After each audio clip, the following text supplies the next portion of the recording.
Hey everyone, welcome back to Leo and Mia English Podcast. I'm Leo. Thank you so much for being here today. And I'm Mia. We are so happy you pressed play. This is Series 2, Emotions and Feelings. 10 episodes, 10 real emotions that we all experience in life. And we are starting with the best one. Episode 1, Feeling Happy. A topic that sounds simple, but actually has a lot going on underneath. So get comfortable, maybe grab a cup of tea or coffee, and let's explore happiness together. In English, of course. Mia, before we go into the topic, quick question. What made you happy today? Something small, this morning. Okay. This morning I woke up and I had a message from my old school friend. She sent me a photo of us from 10 years ago. We both looked so young, and I just laughed. My whole morning changed from that one message. Oh, I love that. A 10-year-old photo. That's a little time machine of happiness right there. Exactly. What about you, Leo? What was your happy moment today? Okay, mine is embarrassing. I was eating breakfast, and my cat jumped on the table and sat directly on my newspaper. Like, she knew I was reading it. She just sat there, staring at me. I couldn't stop laughing. Ha! Your cat is the real editor of your morning news. She really is. Okay, but this is exactly what we want to talk about today, right? These tiny moments. Because happiness is often hiding in the small stuff. Let's get into it. All right, first question. And I really want your honest answer, Mia. What is happiness? How do you define it? Okay, I've thought about this a lot, and my answer is, happiness is a feeling that says yes. Yes to right now. Yes to this moment. Your body relaxes, your mind quiets down, and something inside you says, yes, this is good. Oh, I really like that. A feeling that says yes. So it's not about having everything perfect. No, not at all. I think that's one of the biggest mistakes people make. They think, I will be happy when? When I get a new job, when I lose weight, when I move to a bigger house. Happiness becomes this future thing, always ahead of you, never here. Like chasing a rainbow. You run toward it, and it just moves further away. Yes, perfect analogy. And research actually shows this. People think a big event, winning money, getting a promotion, will make them happy forever. But the feeling fades faster than they expect. Scientists call this the hedonic treadmill. The hedonic treadmill? What does that mean exactly? Okay, imagine a treadmill at the gym. You walk fast, but you don't go anywhere, right? The hedonic treadmill is the same. We get something good, we feel happy for a short time, then we go back to our normal level. And then we want the next thing. So, we're all just running in place? That's a little depressing, Mia. Ha! I know. But here is the good news. Once you understand this, you stop chasing. You start looking here, right now, this moment. And that is when real happiness starts to appear. Okay, so happiness is personal too, right? Like, it's different for everyone. 100%. Happiness is like a fingerprint, completely unique for each person. Some people feel happiest when they are with a big group of friends. Others feel happiest alone in a quiet room with a book. Both are valid. Neither is wrong. I feel happiest after a good run. Like completely exhausted, but also completely alive. Is that weird? Not weird at all. That's endorphins, chemicals your brain releases during exercise. But also, it's the sense of achievement. You did something hard and you finished it. That I did it feeling is very powerful. Okay, listener, we have a question for you right now. What does happiness feel like for you? Think about it for a second. When was the last time you felt truly happy? Tell us in the comments. We genuinely want to know. Okay, Leo, let's talk about something practical now. Small, everyday things that actually bring happiness. Because I think people often overlook these. Yes, because we're always looking for the big things. The holiday, the party, the special event. But those only happen a few times a year, right? Exactly. And if you only find happiness in big events, you are happy maybe 10 days a year? That's not enough. We need happiness in the ordinary days too. So what are some of these small things? What works for you personally, Mia?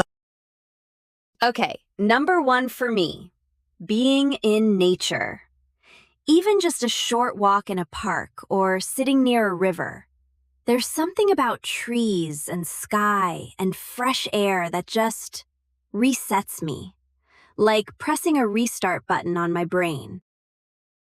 Oh, I feel that. I live near a small park and sometimes I just walk around it once before work. 10 minutes. And somehow the whole day feels different. Yes, and there is real science behind this. Studies show that spending time in nature reduces the stress hormone called cortisol. Your body literally calms down at a chemical level. Okay, what else? What other small things bring happiness? Connection. Talking to someone you trust. Really talking, not just texting, not just sending memes. A real conversation where you feel heard. That fills up something inside you. I think that's why I love doing this podcast, actually. We have real conversations here. And even though our listeners aren't in the room, I feel connected to them. Yes, me too. And that feeling of connection, researchers say it's one of the most important ingredients for lasting happiness. More than money, more than success, more than almost anything else. Wow. Okay, I believe that. What about doing things with your hands, like cooking or drawing or building something? Oh, yes. This is called flow. When you are so focused on what you are doing that time disappears. You look up and 2 hours have passed, and you feel calm and satisfied. I get flow when I'm cooking. I stop thinking about work, problems, tomorrow. Everything disappears and there's just the food. It's almost like meditation.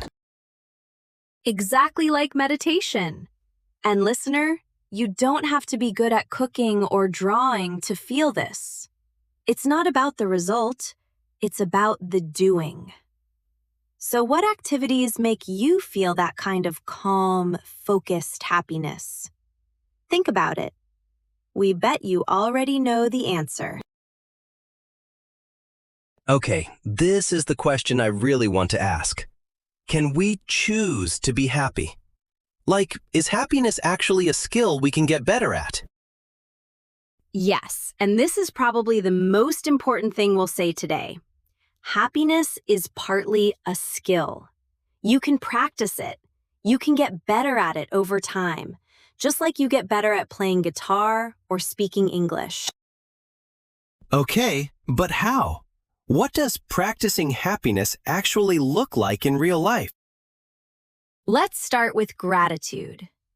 Every night before you sleep, even just in your head, think of 3 good things that happened today. Not big things, just 3 things that were okay, or nice, or made you smile. I tried this for a month. At first, I thought it was silly. Like, good thing number 1, I had a good sandwich. Very exciting. Ha! Ha! But did it work? Honestly, yes. After about 2 weeks, I noticed something. During the day, I was automatically looking for good things. Like my brain started saying, "Ooh, that could be my number 2 tonight." Yes, that's exactly what happens. When you practice gratitude, you train your brain to notice the positive. It's like, imagine your brain is a camera. Normally, it's pointing at all the problems and stressful things. Gratitude slowly turns the camera to face the good things instead. I love that, turning the camera.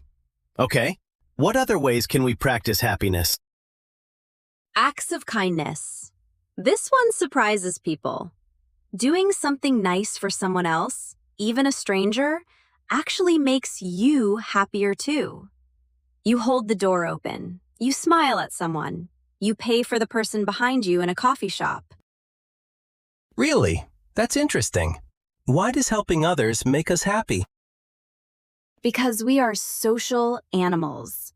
Our brains are wired for connection and cooperation. When we help someone, our brain releases a little burst of feel-good chemicals, dopamine and serotonin. It literally feels good to be kind. So kindness is selfish? Ha! I mean, we do it for others, but we also benefit. Ha! Exactly. Everyone wins. And the last thing I want to mention, and this is more difficult, is accepting negative emotions, not pushing them away. Wait, what? Accepting negative emotions helps us be happy? That seems backwards. I know, it sounds strange, but here's the thing. When we try to force happiness, when we say, "I must be happy right now," and we push away sadness or stress, it actually makes those feelings stronger. Like holding a beach ball underwater. You push it down and it pops back up harder. Oh, so the resistance makes it worse. Exactly. But if you say, "Okay, I feel sad today," that's okay. Sadness is part of life too. The feeling moves through you faster. And then real happiness, not forced happiness, has space to come in. So the key is, don't chase happiness. Make space for it. I think that's a beautiful way to end this part. Okay, time for our favorite section, the word of the day. 3 words from today's episode. Mia, let's go. Word number 1, mood. M-O-O-D. Mood is how you feel at a particular moment. You can be in a good mood, a bad mood, a silly mood. Your mood can change many times in one day. My cat puts me in a great mood every morning, and bad traffic puts me in a terrible mood 20 minutes later. Such is life. Ha! Word number 2, gratitude. Gratitude. Gratitude is the feeling of being thankful for people, for experiences, for the good things in your life. When you feel gratitude, you notice what you have, not what you lack. Tonight, I will feel gratitude for 1. This podcast. 2. Mia's good analogies. And 3. My newspaper sitting cat. Perfect examples. And word number 3, mindset. M-I-N-D-S-E-T. Your mindset is the way you think about things, your mental attitude. A positive mindset means you tend to look for solutions, for good things, for opportunities. A negative mindset looks for problems and reasons to worry. Hey everyone, welcome back to Leo and Mia English Podcast. I'm Leo. Great to have you here today. And I'm Mia. This is episode 2 of series 2, Emotions and Feelings. Last week we talked about happiness. Today, something a little heavier. Stress. That word that follows us everywhere. At work, at home, even on weekends. We are going to talk about what it is, where it comes from, and most importantly, what to actually do about it. This is a B1 episode, so we'll use a bit more vocabulary than last week. But don't worry, we explain everything clearly. Let's go! Mia, I have to ask, are you stressed right now? At this very moment? Ha! Honestly, a little bit, yes. I had 3 things due this week. My internet cut out yesterday during a call, and this morning I spilled coffee on my notebook. So, yes, classic stress week. The internet cutting out during a call is one of the most stressful things in modern life. Nothing makes me feel more helpless. Right? You're trying to look professional and suddenly, frozen screen. Your face stuck in a weird expression for everyone to see.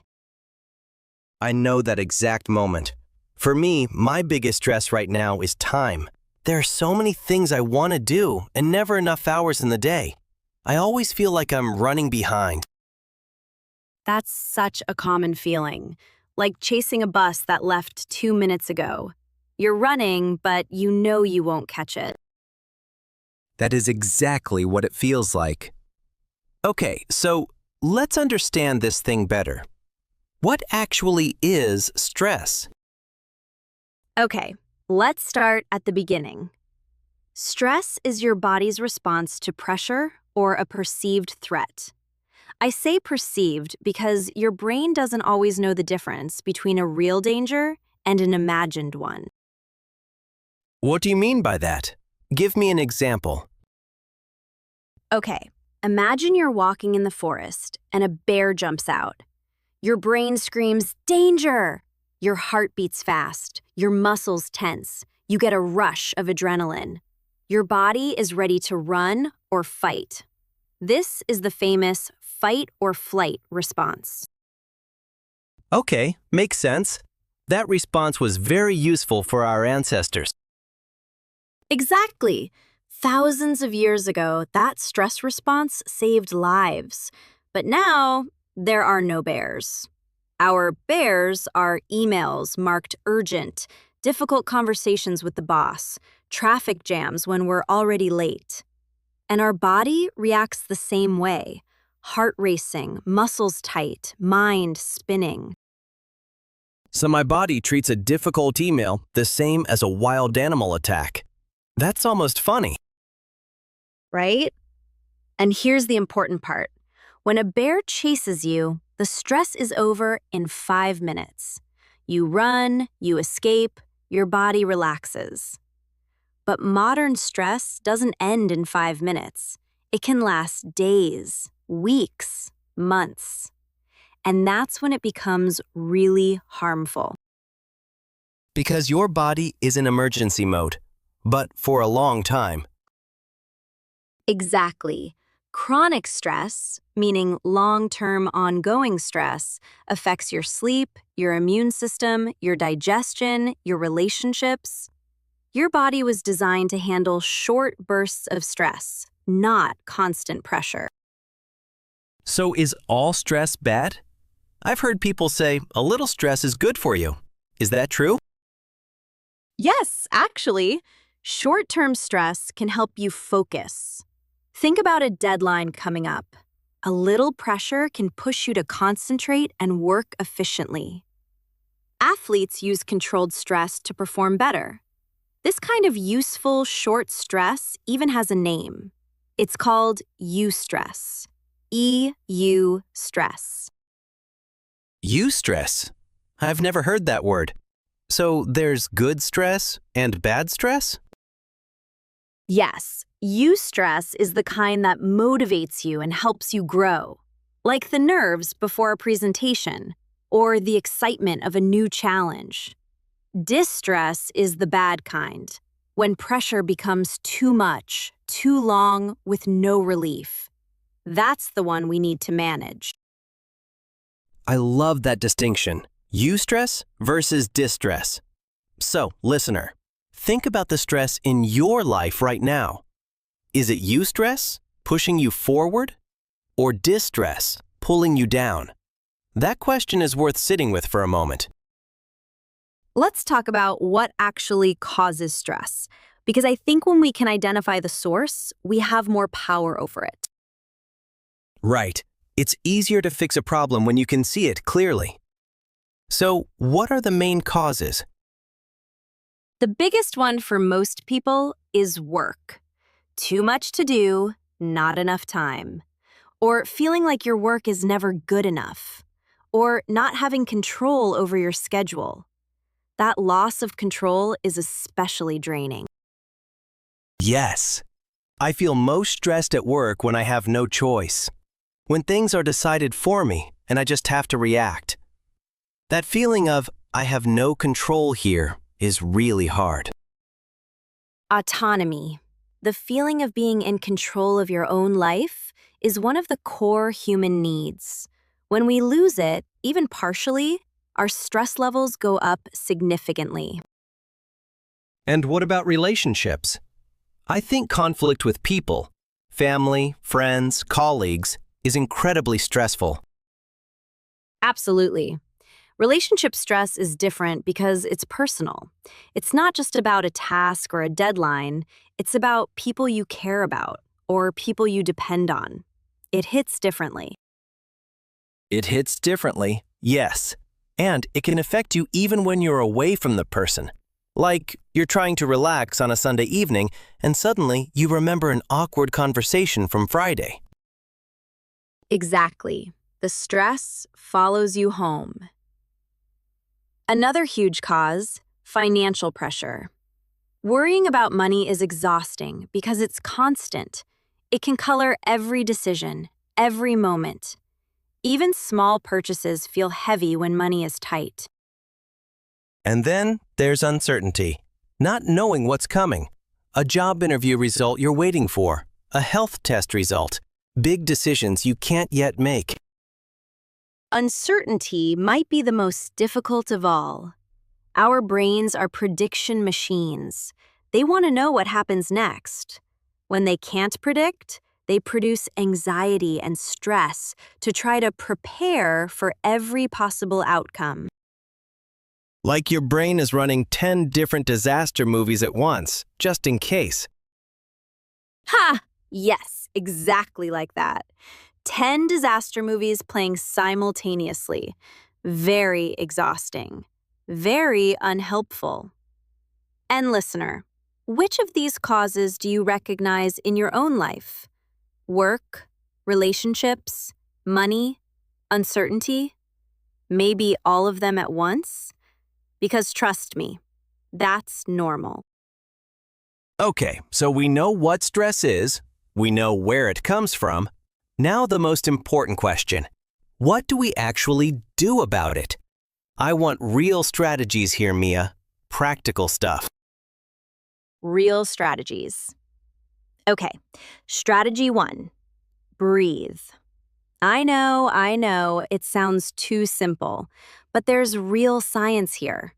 Slow, deep breathing activates what's called the parasympathetic nervous system, your body's rest and calm mode.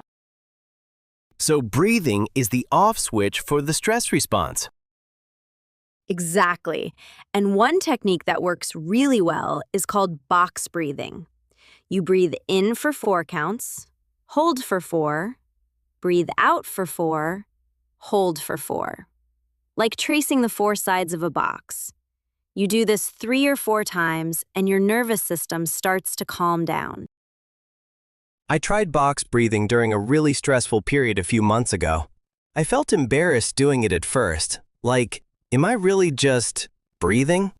But honestly, after a week of doing it regularly, I noticed a real difference, not just in stressful moments, but in my general level of calm. That's the key, doing it regularly, not just in crisis moments. Strategy 2, physical movement. Exercise literally burns off stress hormones. When you're stressed, your body has flooded with cortisol and adrenaline. Movement helps your body metabolize those chemicals and return to balance. And it doesn't have to be intense exercise, right? Like a walk counts? Absolutely. Even a 15-minute walk outside, ideally in nature, away from screens, can measurably reduce cortisol levels. Your brain gets a break. Your body moves. You return feeling genuinely different. I've noticed that I solve problems better after a walk. Like the solution just appears while I'm moving. That's because walking, especially outdoors, activates parts of the brain associated with creative thinking. So you're not wasting time, you're actually working on the problem from a different angle. Okay, what else? I know you have more strategies. Strategy 3. And this one feels vulnerable, so I want to say it carefully.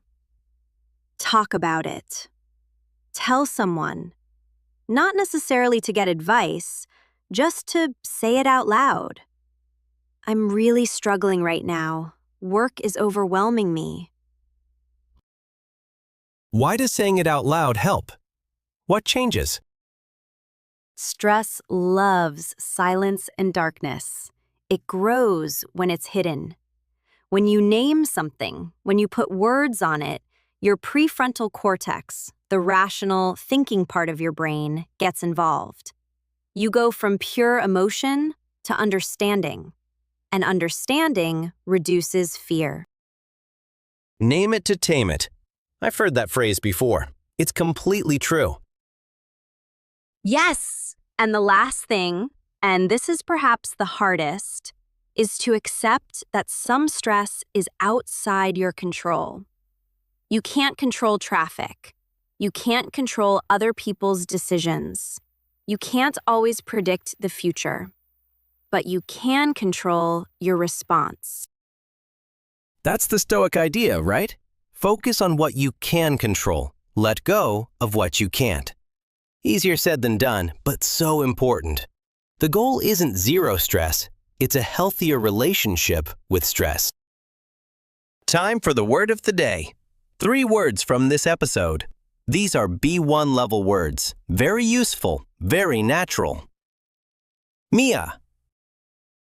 Word 1. Pressure. Pressure.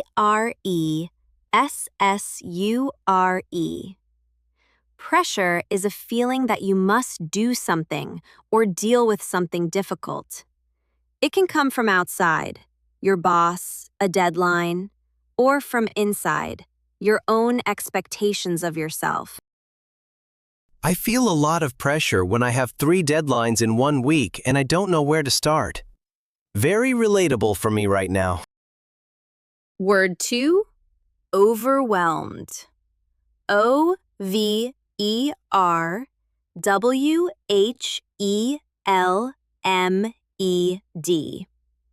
You feel overwhelmed when there is too much happening, more than you feel you can manage. It's like the water is rising faster than you can bail it out. After the internet cut out and the coffee spilled, Mia felt completely overwhelmed before 9 a.m. Sound right, Mia? Painfully accurate. And word 3, cope. COPE. To cope means to manage a difficult situation. Not perfectly, not easily, but well enough to keep going. Coping doesn't mean you're fine. It means you're still standing. Different people cope with stress in different ways. Some go for a run. Some call a friend. Some do box breathing in their kitchen. Pressure, overwhelmed, cope. Write them, use them. And that's episode 2. Here's the big takeaway. Stress is a normal biological response, but chronic stress needs attention. Breathe, move, talk. Name it to tame it. We want to know, what is your go-to strategy when stress hits? Share it in the comments. Your answer might really help someone else listening. If this episode helped you, please like and subscribe. It truly helps us make more content for learners like you. Next week, Episode 3, we talk about something many people feel but few people admit: loneliness. It's a warm, honest conversation. Don't miss it. Hello, everyone. Welcome back to Leo and Mia English Podcast. I'm Leo. So glad you're here with us today. And I'm Mia. This is episode 3 of series 2, Emotions and Feelings. So far, we talked about happiness and stress. Today, loneliness. Loneliness. A feeling that many people have, but not many people talk about openly. Today we talk about it, honestly, warmly, and in English. And we want you to know, if you have ever felt lonely, you are not alone in that feeling. That's maybe the most important thing we'll say today. Let's start.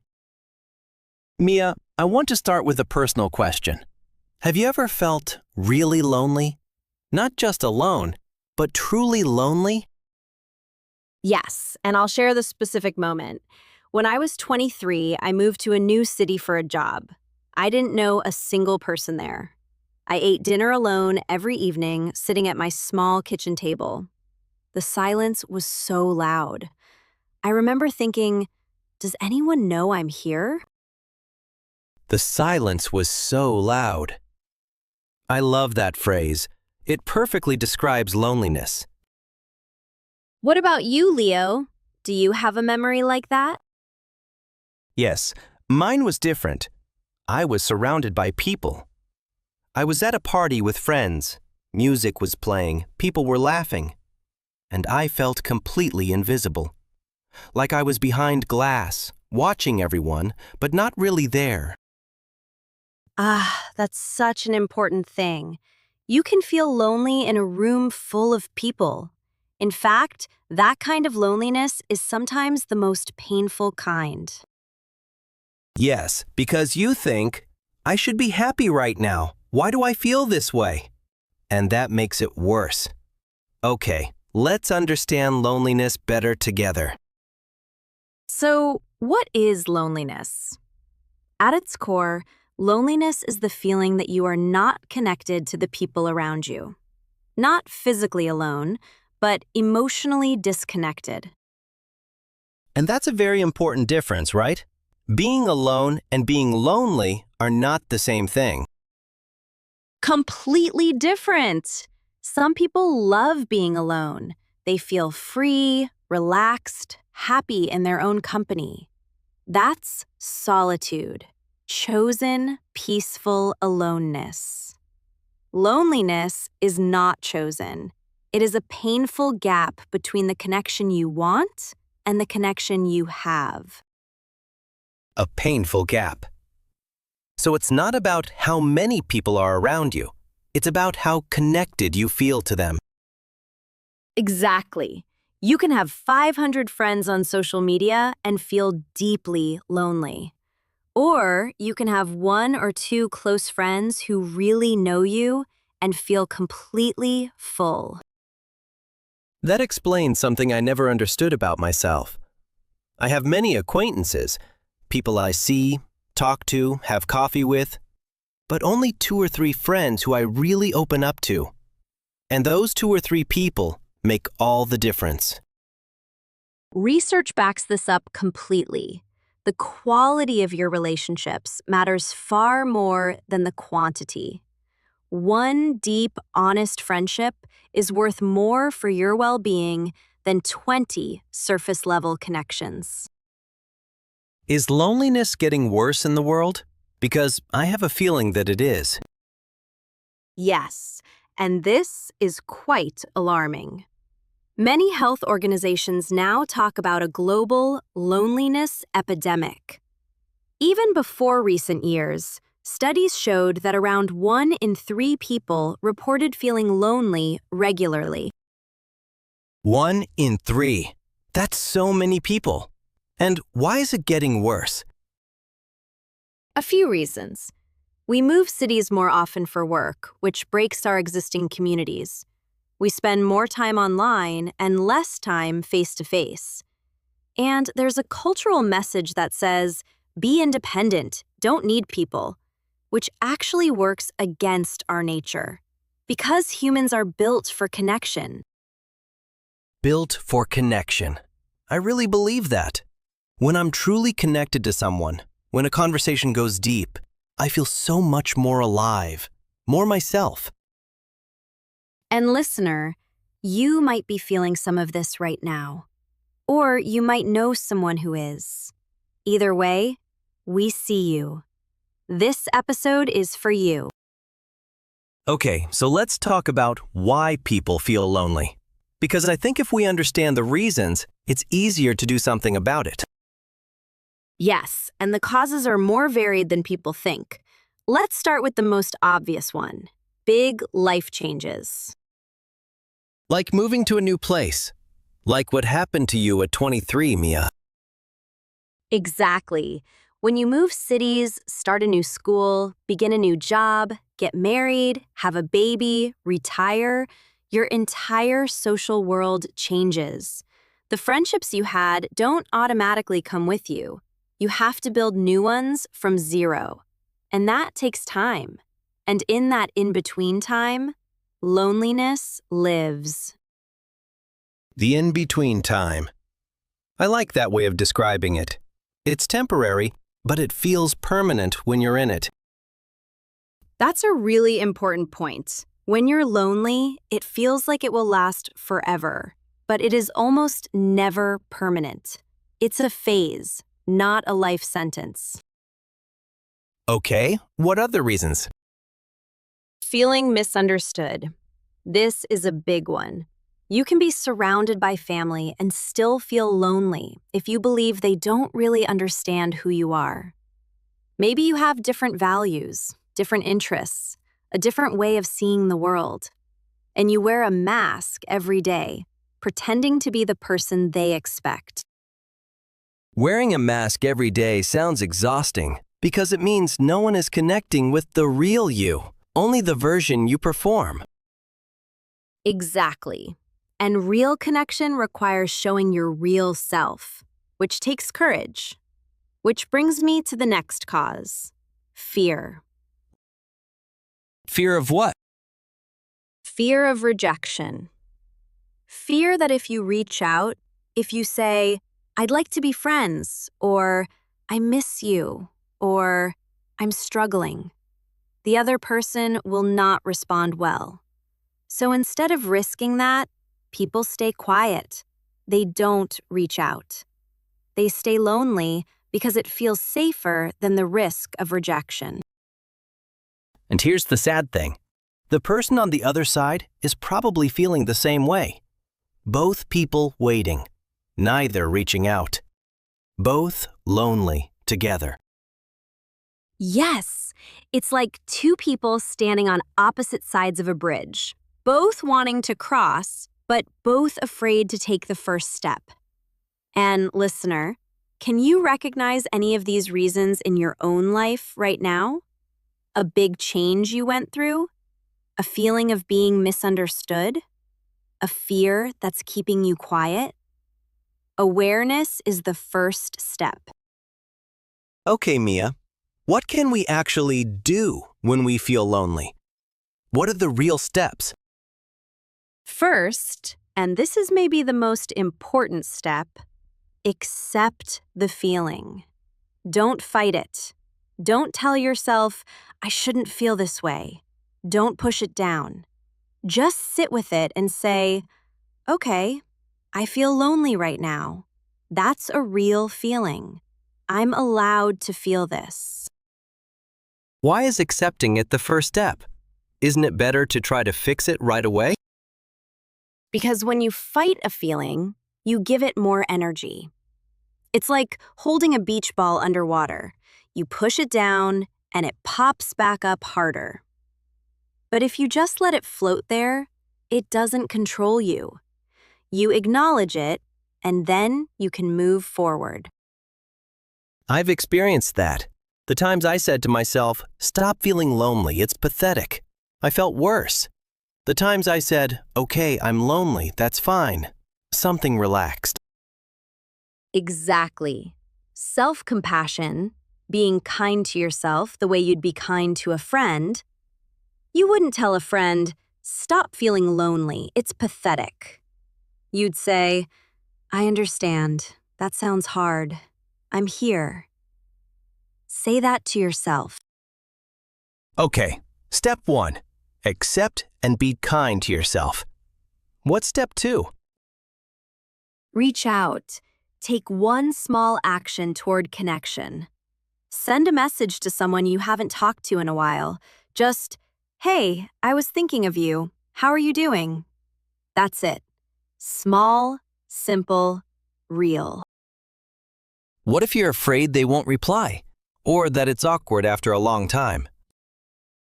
Then you send it anyway. Because most of the time, I mean really, most of the time, the other person is happy to hear from you. People are not waiting to judge you.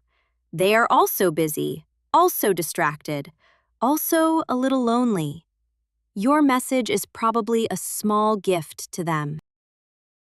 Your message is a small gift. I like that a lot. What if someone feels lonely because they genuinely don't have many people to reach out to? That's a real situation, and it's okay. In that case, create new connection opportunities. Join a class, a language class, a cooking class, a sports group. Volunteer somewhere.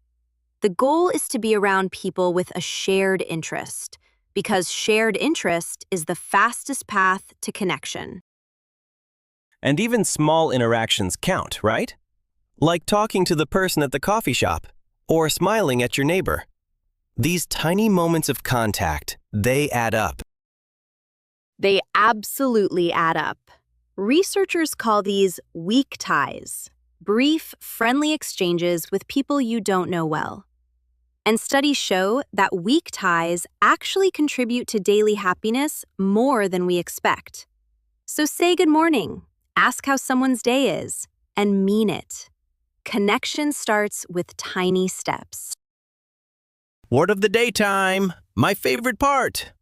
3 words from today, all A2 level, simple, but really important. Mia. Word 1, lonely. Lonely. Lonely is an adjective. It means feeling sad because you are not connected to other people, even if there are people around you. It's about the quality of connection, not the number of people. I felt lonely at the party. Lots of people, but no real connection. That was me once. Very relatable moment. Word 2, connected. Connected.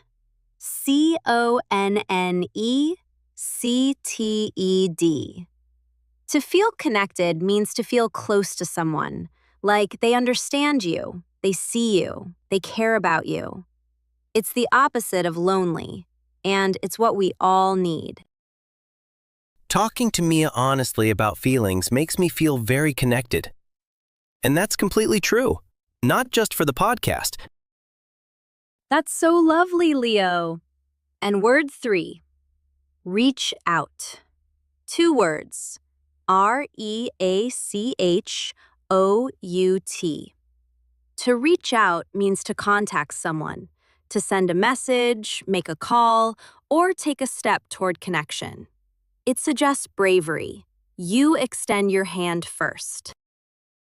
Don't wait for someone to notice you're lonely. Reach out first. One message can change everything. Lonely, connected, reach out. Simple words, powerful meaning. Write them down. And that's episode 3. The big message today: loneliness is normal. It's not your fault, and it's not permanent. Accept the feeling. Be kind to yourself. And then, reach out. Is there someone you can send a message to today? Just one person. Hey, I was thinking of you. That's enough. Tell us in the comments if you do it. If this episode felt meaningful to you, please share it with someone who might need it. That's the best gift you can give. And subscribe for more. Next week, Episode 4. A new emotion, a new conversation. Stay tuned. Take care of yourselves and take care of each other. You matter. Bye, everyone. See you next week.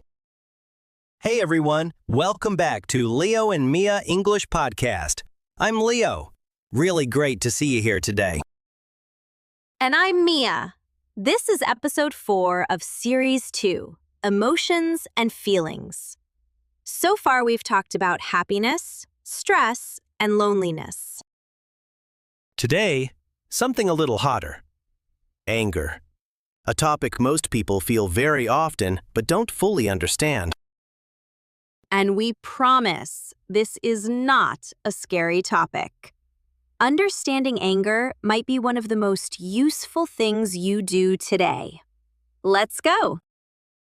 Mia, real question. What was the last thing that made you genuinely angry? Like, proper angry? Oh, last week, I spent 2 hours writing an important document. Then the app crashed. No autosave. Everything was gone. I sat there staring at the empty screen. I was absolutely furious. Oh no. That is a universal human tragedy right there. Everyone has lost work to a crashed app at least once. I had to walk away, make tea, and stand by the window for 10 minutes before I could think clearly. What about you? What makes you angry? For me, it's injustice. When something is clearly unfair, someone takes credit for work they didn't do, someone is rude to a waiter, I feel this sharp, hot feeling in my chest, like a flame lighting up. A flame lighting up. That's actually a perfect description of anger. Sudden, hot, and it can burn things if you're not careful. Ha! Yes. Okay, so let's understand this flame better. What is anger really? Okay. Anger is one of the most basic human emotions. Every culture in the world has it, and it has a very clear purpose. It signals that something is wrong. A boundary has been crossed. A value has been violated. Something unfair has happened. So anger is actually useful? Because I always thought of it as a negative emotion. That's what most people think. But anger is information. It tells you something matters to you. If you didn't care about fairness, you wouldn't get angry at injustice. If you didn't care about respect, you wouldn't get angry when someone disrespects you. Anger is your values speaking. Okay, that genuinely changes how I see it. So when I feel angry about someone being rude to a waiter, that anger is telling me I value respect and kindness. Exactly. The anger itself is not the problem. The question is what you do with it.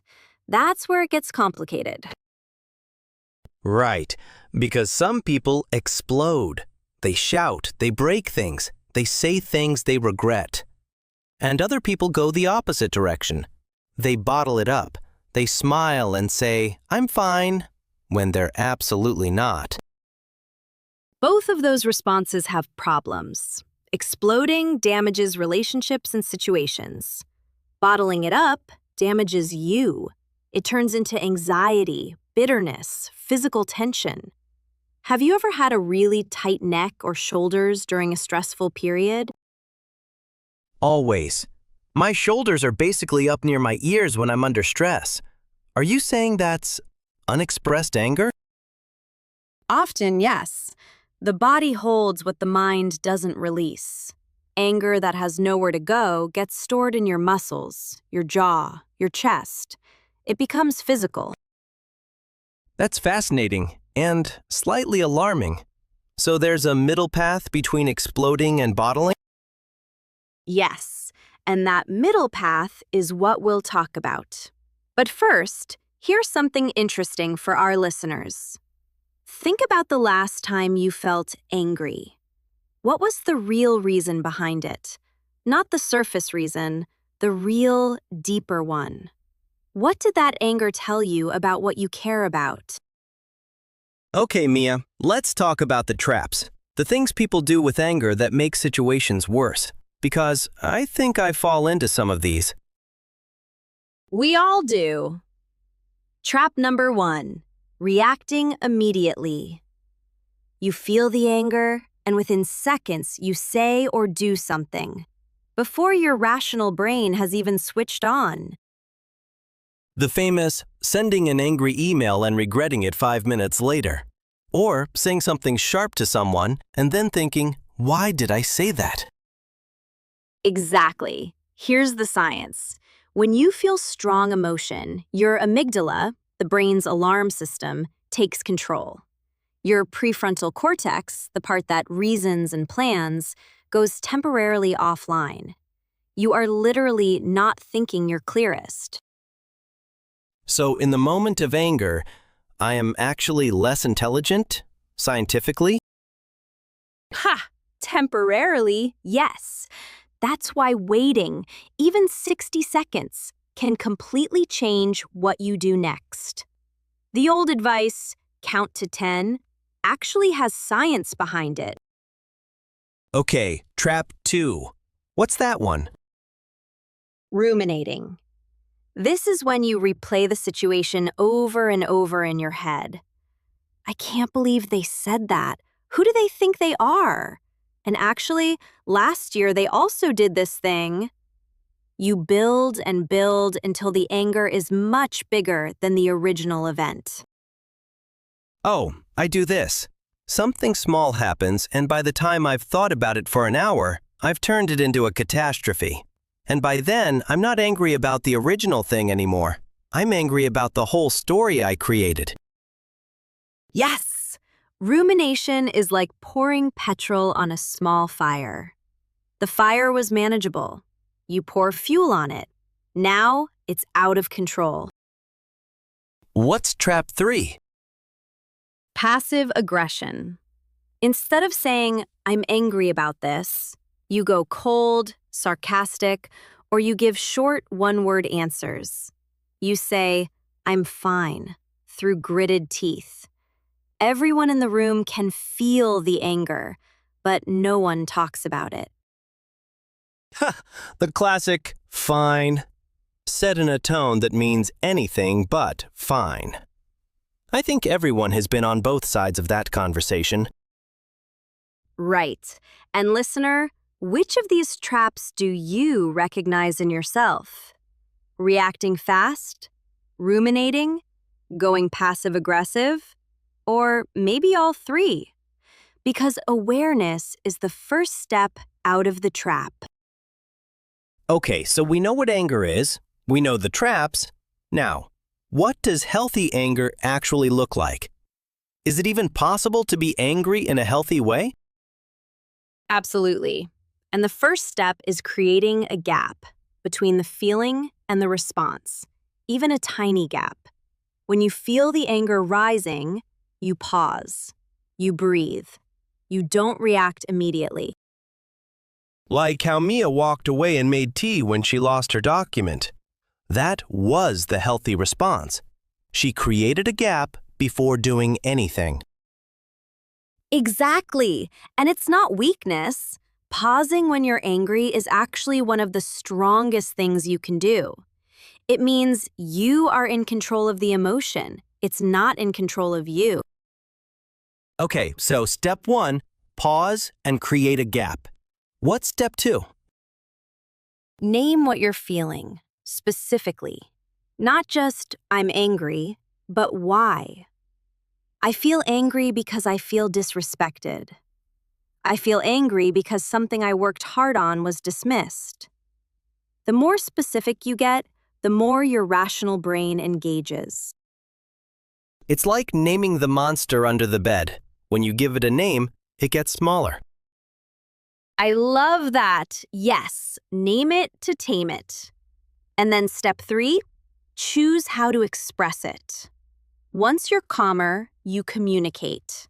Not by attacking, not by silently suffering, by saying clearly what happened and how it affected you.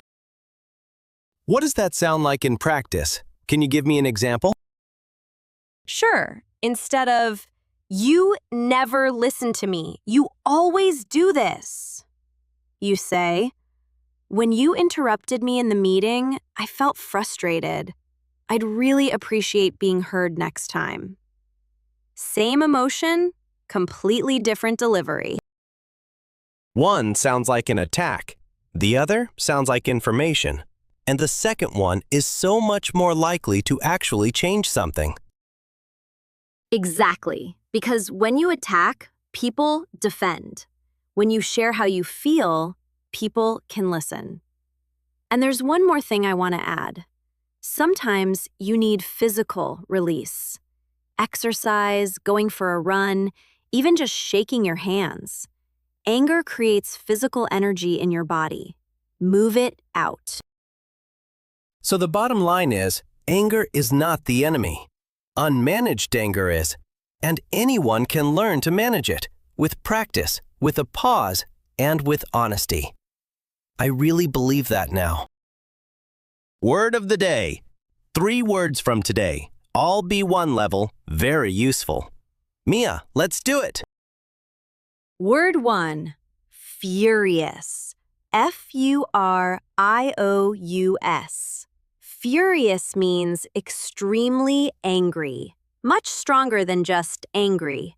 It's the highest level of anger. When you are furious, you feel it in your whole body.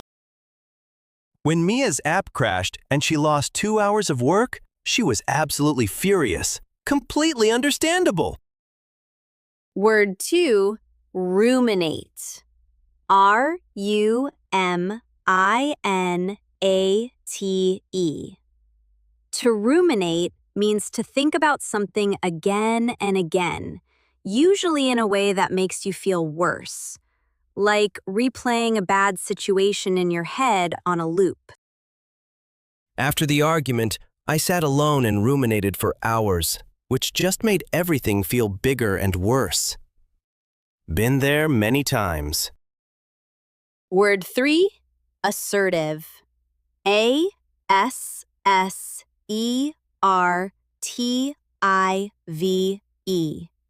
Assertive means expressing your feelings and needs clearly and confidently, without being aggressive or passive.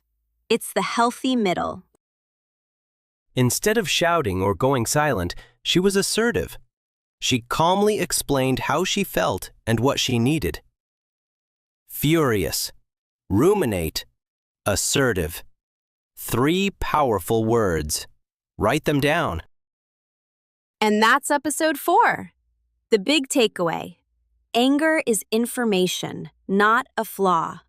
Pause before you react. Name what you feel. Express it assertively, not explosively, not silently. We'd love to know, what's your strategy when you feel angry? Do you walk away? Exercise? Count to 10? Tell us in the comments. We read all of them. If this episode was helpful, please like it and subscribe. Every like and subscribe helps us grow, and we truly appreciate it. Next day, episode 5. We're talking about a very different emotion, feeling proud. When is pride healthy, and when does it become a problem? Can't wait. See you next day. Take a deep breath and take care of yourselves. Bye, everyone. See you next time. Hello, everyone. Welcome back to Leo and Mia English Podcast. I'm Leo. So happy you joined us today. And I'm Mia. We are in episode 5 of series 2, Emotions and Feelings. Last week, we explored anger. Today, something warmer. Feeling proud, an emotion that feels wonderful when it's real. But it can also get complicated. We'll explore both sides today. This is an A2 episode, so we'll use simple, clear English throughout. Perfect for listening practice and building your vocabulary. Let's start. Mia, I want to start with something positive. What is something you feel proud of right now? It can be big or small. Oh, okay. I feel proud because last month I ran my first 5 kilometers. I am not a runner.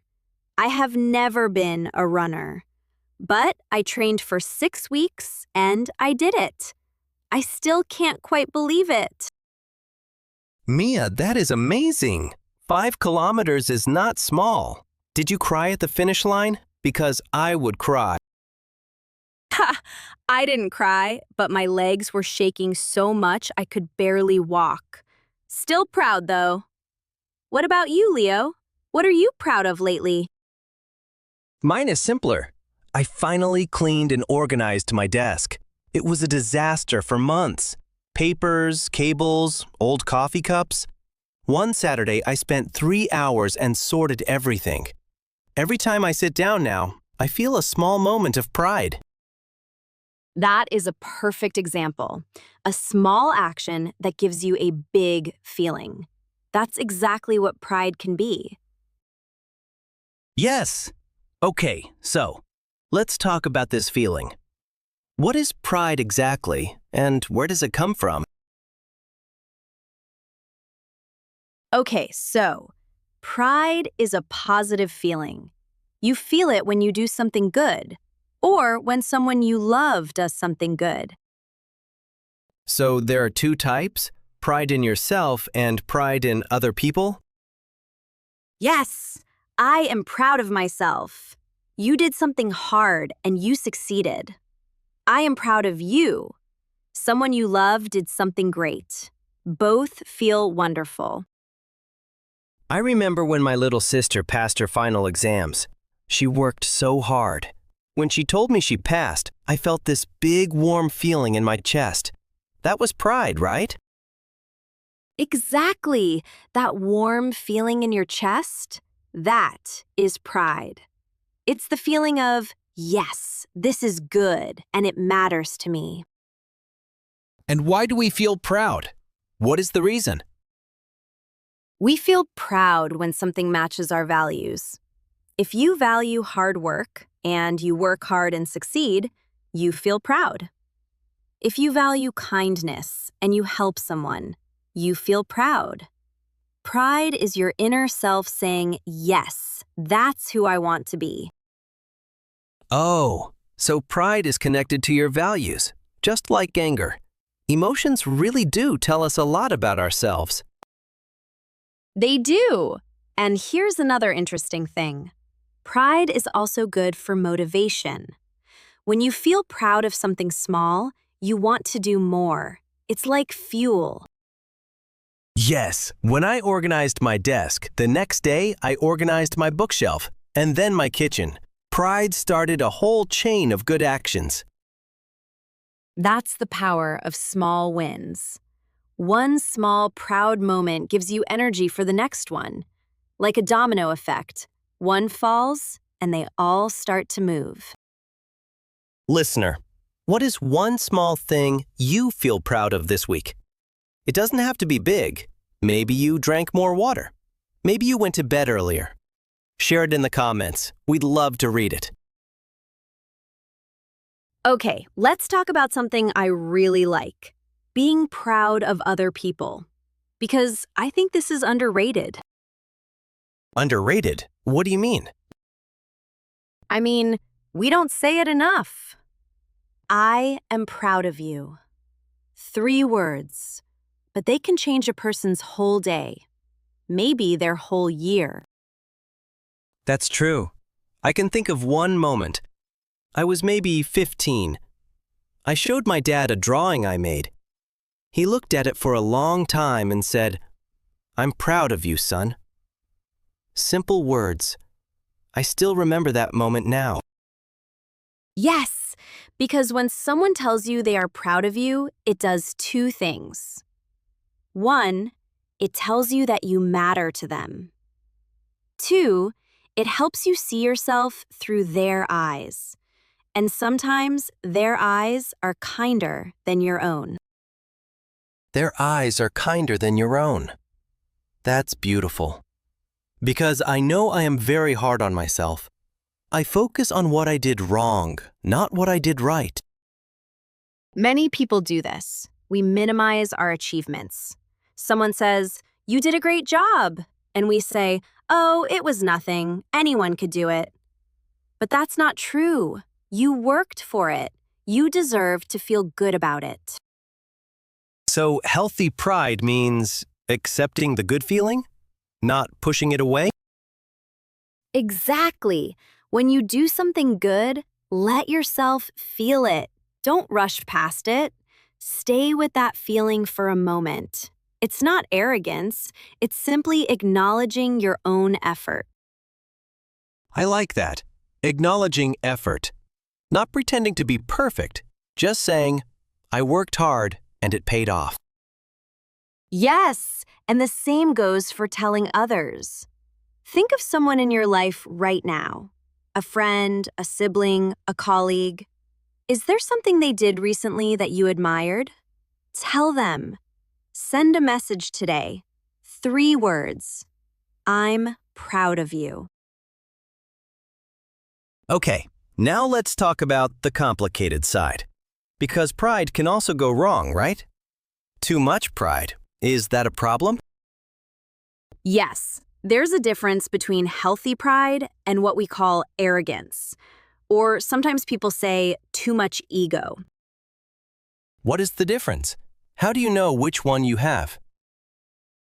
Okay, healthy pride says, I did well, I'm happy about that, and I want to keep growing. Arrogance says, I am better than others, I don't need to improve, I am always right. So healthy pride looks inward, at your own progress. Arrogance looks outward, comparing yourself to others and deciding you're above them. Perfectly said. And here's the thing. Arrogance usually comes from insecurity. People who are truly confident don't need to prove they are better than others. They don't need the comparison. That's interesting. So the person who shouts, I'm the best, is often the person who is most afraid of not being good enough? Often, yes. It's like a big noise to cover a small fear. Real confidence is quiet. Real pride is calm. It doesn't need an audience. And there's another way pride can go wrong, when it stops you from asking for help. I can't admit I'm struggling. That would be weak. Yes, this kind of pride, let's call it stubborn pride, can really hurt you. You refuse to say, I don't know. You refuse to ask for help. You refuse to apologize because it feels like losing. But it actually is losing. If you can't say sorry, you lose the relationship. If you can't ask for help, you miss the chance to grow. Exactly. So the question is, does your pride help you grow or does it stop you growing? That's the test. Healthy pride is a stepping stone.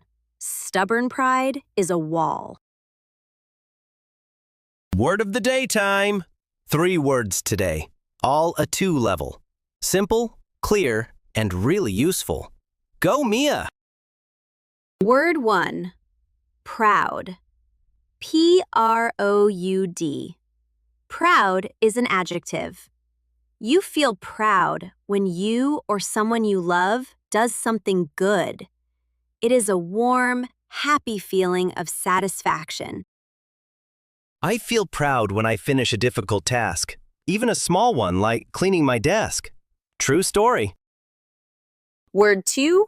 Achievement.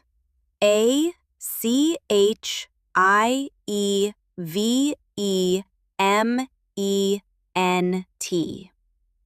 An achievement is something you do successfully, especially after working hard for it. It can be big or small. What matters is that it was not easy. Running 5 kilometers was a real achievement for Mia. She trained for 6 weeks to do it. Very impressive. Thank you, Leo. And word 3, arrogance. ARROGANCE.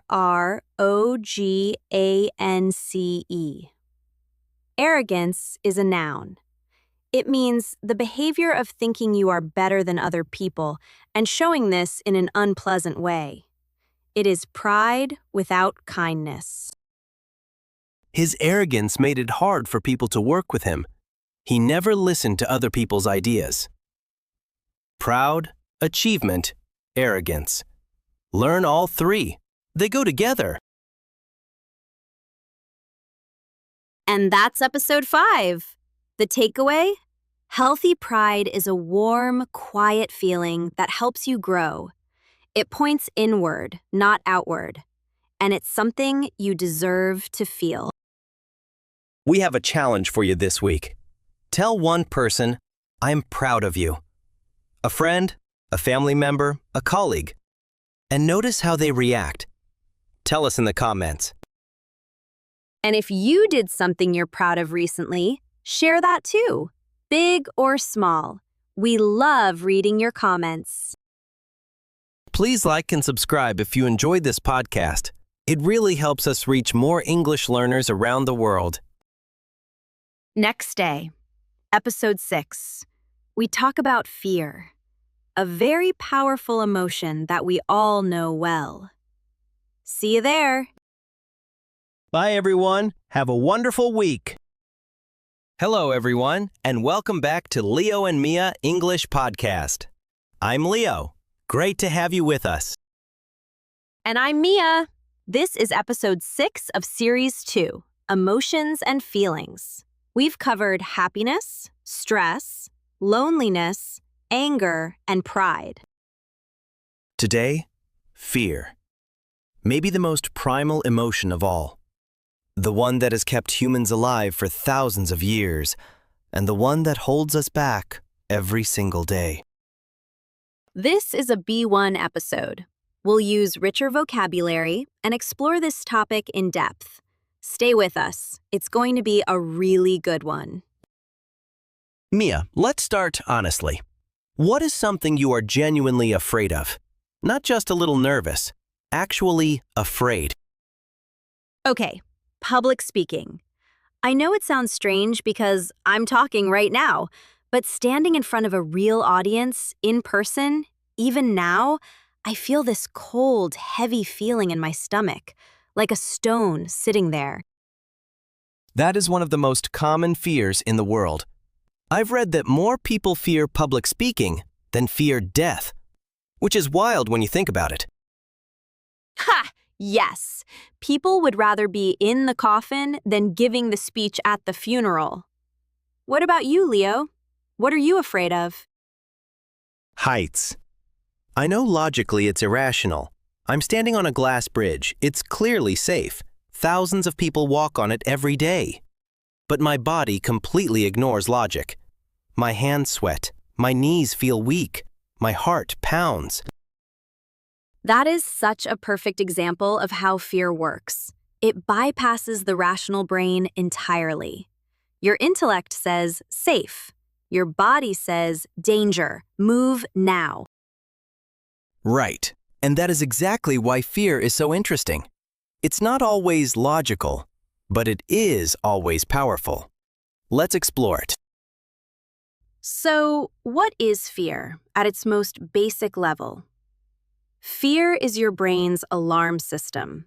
It detects a potential threat, real or imagined, and immediately puts your whole body on high alert. The same fight or flight system we talked about in the stress episode, right? Exactly. They're closely related. Fear triggers fight or flight. Your heart rate increases, breathing becomes shallow, muscles tense. Your body is preparing to either confront the threat or escape it. It's remarkable, really. Your whole physiology shifts in about half a second. And this system kept our ancestors alive. If a wild animal appeared, the people who felt fear and responded quickly, they survived. Right. The problem is that our modern threats are very different. We're not being chased by wild animals. Our fears are more like, what if I fail this exam? What if they reject me? What if I make a fool of myself in public? But the body can't tell the difference. The fear of embarrassment triggers the same alarm as the fear of a bear. Exactly. And here's what I find fascinating. Fear is not always about danger. Sometimes fear is the feeling right before something important. The first day at a new job, meeting someone new, starting a creative project. That nervousness, it can actually be excitement in disguise. Excitement in disguise. That's an interesting idea. Fear and excitement. Are they actually the same thing? Physiologically, very similar. Same elevated heart rate, same hormones, same heightened awareness. The difference is often just the story you tell yourself about the feeling. I'm terrified versus I'm excited. Same sensation, very different experience. So I could reframe my fear of heights as excitement about the experience? You could try. Researchers have actually tested this. When people said, I'm excited, instead of I'm nervous before a challenge, they performed significantly better. The body's energy was channeled forward, not blocked. That is remarkable. So the feeling doesn't change, but the label does. And that label changes everything. Language shapes experience. That's why vocabulary matters so much, in life and in English. And listener, what is a fear you have that might actually be excitement in disguise? Think about it. We'll come back to this idea. Let's talk about types of fear, because there are so many different kinds, and I think they work differently. Good point. There's instinctive fear. Heights, spiders, loud sudden noises. These are often hardwired into us biologically. They were useful for survival. My heights fear falls into that category then. It's not about logic. It's just built into me. Probably. Then there are learned fears, things we became afraid of through experience. If a dog bit you as a child, you might be afraid of dogs now. That fear was installed by a specific event. And can those learned fears be unlearned? Yes, they absolutely can. This is actually what therapy often works on. The brain is plastic. It can create new pathways, new associations. You can learn that dogs are not dangerous. Slowly, with exposure and positive experience, the fear changes. Then there's social fear. Fear of rejection, of embarrassment, of not being liked or accepted. This one is very common and very painful. Social fear is perhaps the most universal. Because we are social animals, belonging to the group was literally survival for early humans. Being rejected from the tribe meant danger. So our brains still treat social rejection as a serious threat. Which explains why something like a negative comment online can hurt so deeply. Logically, it's just words from a stranger. But emotionally, it triggers something very old and very deep. Exactly. And then there are existential fears. Fear of failure, fear of the unknown, fear of not being enough. These are often the quietest fears, but the most persistent ones. Fear of not being enough. That one hits close to home. The voice that says, you're not smart enough, not talented enough, not ready yet. That voice, most people have it. Psychologists call it the inner critic, and it's rooted in fear. Fear that if people saw the real you, they wouldn't accept you. So you hide, you hesitate, you hold back. And listener, which type of fear resonates with you most? Instinctive, learned, social, or existential? Maybe all four? You're definitely not alone in that. Okay, the most practical part. How do we actually deal with fear? Real strategies, real life. And I want to start with something important. The goal isn't to eliminate fear. Is that right, Mia? Absolutely right. Fear is information. It will always exist. The goal is to stop letting it make your decisions for you. Courage isn't the absence of fear. Courage is taking action despite the fear. Courage is not the absence of fear. It's acting despite it. I want everyone to write that down. Strategy 1. Name it precisely. Don't just say, I'm scared. Ask, what specifically am I afraid of? What is the actual worst case? How likely is that? When you examine the fear carefully, it usually shrinks. Like turning on the light in a dark room. The monster you imagined is actually just your coat on a chair. Perfect analogy! And strategy 2, gradual exposure. You don't jump into the deep end, you wade in slowly. If you fear public speaking, you start by speaking in front of one trusted friend, then 3 people, then a small group. Each step builds confidence. I used this approach with heights, actually. I started by standing on a small balcony, just 1 floor up, then 2 floors. Slowly, slowly. I'm still not comfortable on glass bridges, but I can do it now without freezing. That is real progress. And gradual exposure works because you give your brain evidence. Look, we survived 1 floor. We survived 2 floors. The alarm system starts to recalibrate. Strategy 3? Reframe the story. Remember, fear and excitement feel similar. So when fear shows up before something important, try saying, I'm not scared, I'm excited. Or even, this fear means I care about this. That's good. Fear in the right context means you're about to grow. So fear becomes a compass. It points to the things that matter, the challenges worth taking. The direction of growth is often exactly where fear is pointing. That's beautifully put. The direction of growth is often where fear points. So the question isn't, how do I stop being afraid? The question is, what would I do if I wasn't letting fear make my decisions? That question changes everything. Word of the day. 3B1 words from today. Powerful vocabulary for talking about fear in English. Mia, go! Word 1. Irrational. I-R-R-A-T-I-O-N-A-L.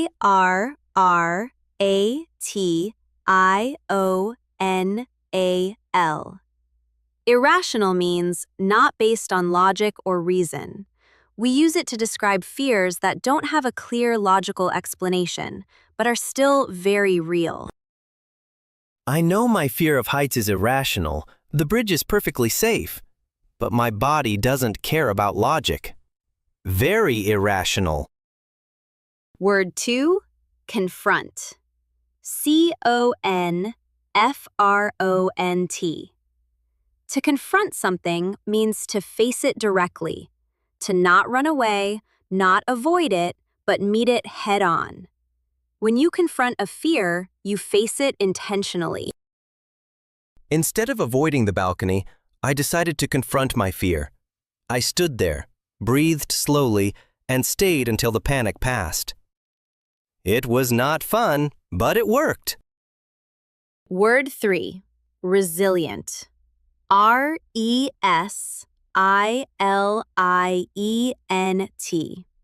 Resilient means able to recover quickly from difficult experiences. A resilient person doesn't avoid fear. They face it, learn from it, and come back stronger. Resilience is something you build over time. Each time you confront a fear and survive, you become more resilient, and the next fear becomes a little easier to face. Irrational, confront, resilient. 3 words to own your fear in English.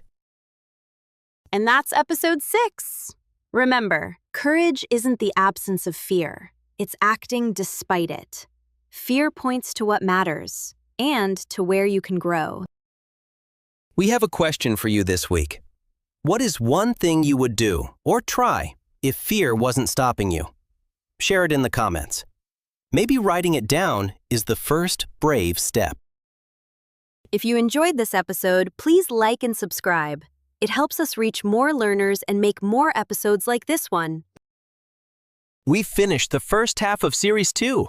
6 emotions down, 4 more to go. Next episode is coming. Stay subscribed so you don't miss it. Take care of yourselves this week. And remember, the direction of growth is often where fear is pointing. Bye, everyone. See you next time. Hello, everyone. Welcome back to Leo and Mia English Podcast. I'm Leo. We're so glad you're here today. And I'm Mia. This is episode 7 of Series 2, Emotions and Feelings. We are almost at the end of this series, and I think we saved some of the best topics for last. Today's topic is one of my personal favorites, feeling grateful. It sounds simple, but it's actually one of the most powerful emotions we have. This is an A2 episode. Simple, clear, warm English. Perfect for listening practice. Get comfortable and let's go. Mia, I want to start with a warm question. What is something you felt grateful for this week? Just this week, something recent. Oh, I love this question. Okay, this week, a neighbor brought me soup when I was sick. I didn't ask. She just knocked on my door and said, "I made too much. Here." I almost cried. Such a small thing. Such a big feeling.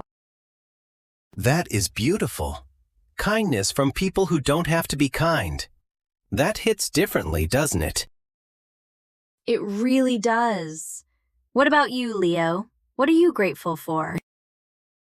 Mine is smaller. I was on the bus this morning. It was raining hard outside, and I just thought, I'm warm, I'm dry, I'm going somewhere I want to go. A small moment of, wow, this is actually good. I love that. On the bus, in the rain, you found gratitude in something most people would just complain about. Ha, I do complain about the rain too sometimes. But that morning, not so much. Okay, let's talk about gratitude properly. What is it, and why does it matter so much? Okay, gratitude is a feeling. It's the feeling you get when something good happens and you notice it. You stop. You say, "This is good. I appreciate this." And the key word is notice, right? Because good things happen all the time, but we don't always stop to notice them. Exactly. We are very good at noticing problems. Our brains are designed for this. Find the danger, fix the problem. But we forget to notice the good things. They just pass by, invisible. Like walking past a beautiful tree every day and never really seeing it. Yes, that is a perfect image. Gratitude is the moment you stop and actually see the tree. You think, "This is beautiful. I'm glad this is here."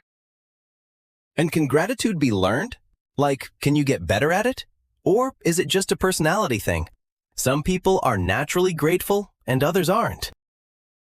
Great question. And the answer is yes. You can learn it. You can practice it. It is a skill, not just a personality. Think of it like a muscle. The more you use it, the stronger it gets. So gratitude is a muscle. And if I don't use it, it gets weak? Exactly. If you never practice noticing good things, your brain stays in its default mode, looking for problems. But if you practice every day, even just for 2 minutes, your brain slowly changes. It starts to find the good things automatically. 2 minutes a day to train your brain. That sounds like a very good deal. The best deal. And research actually shows this. People who practice gratitude regularly feel happier, sleep better, and have stronger relationships. All from noticing good things. Listener, think about this now. What is one good thing that happened to you today? Even something very small. Just one. Hold it in your mind for a moment. That is gratitude. Okay, Mia, you said we can practice gratitude. How? What does it actually look like? The most classic practice, and it really works, is a gratitude journal. Every night before you sleep, write down 3 things you are grateful for today. 3 things. That's all. I tried this for 1 month, and at first, honestly, it felt strange. I was writing things like, the weather was nice, my coffee was hot. Very exciting. Ha! But those things count. It doesn't need to be big. Small is fine. Did you notice a difference after the month? Yes, actually. I noticed I was looking for good things during the day because I knew I needed to write them down later. My brain started doing it automatically. That's exactly what happens. When you look for good things every day, your brain learns to see them. It's like getting a new phone. After that, you see that phone everywhere. You never noticed it before, but now it's everywhere. Oh, I know that feeling. The moment you notice something, you see it everywhere. So gratitude works the same way. Once you start looking, good things appear everywhere. Yes, another simple practice. Say it out loud. When someone does something kind for you, tell them, "Thank you for that. It really meant a lot to me." Not just a quick thanks, a real, full sentence. And how does that help you? I understand it helps the other person, but does saying it out loud change something for you, too? Yes, when you say gratitude out loud, you hear it. You feel it more fully. It goes from a small thought in your head to a real physical experience. Words make feelings real. Words make feelings real. That is such a good line. And listener, is there someone in your life right now who deserves a real thank you? Not just a quick one, a real, full one. Maybe send that message today. Okay, I want to talk about something harder now, because I think this is where gratitude really shows its power. Can you feel grateful when things are going badly?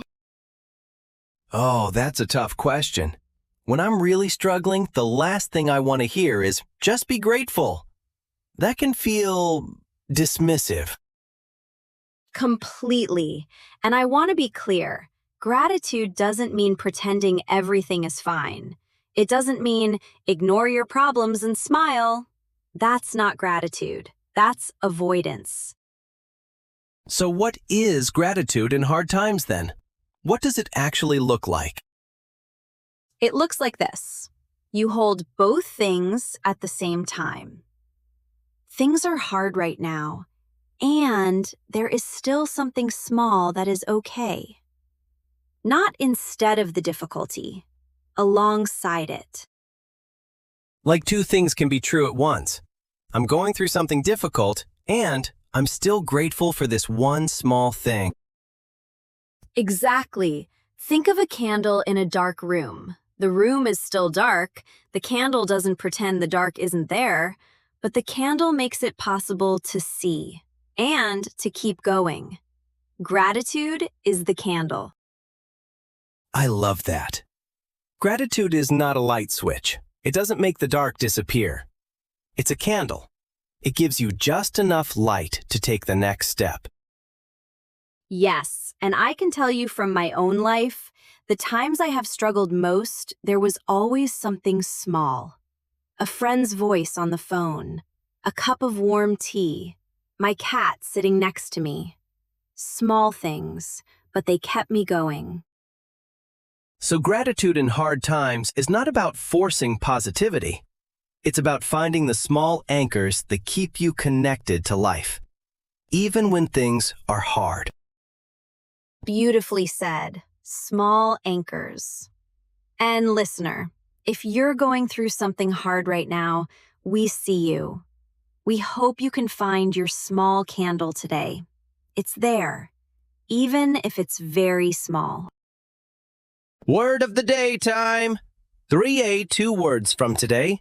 Simple, but important. Mia, let's go! Word 1. Grateful. Grateful.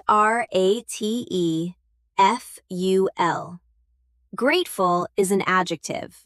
It means feeling happy and thankful because of something good that happened or that someone did for you.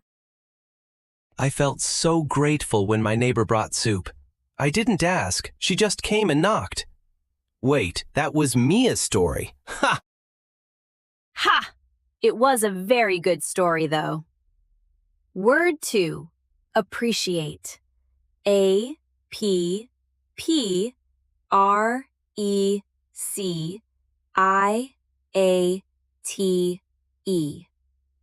To appreciate something means to recognize how good or valuable it is. You notice it and you are glad it is there. I really appreciate warm coffee on a cold, rainy morning. And warm buses. I appreciate those too. Word 3. Notice. N-O-T-I-C-E.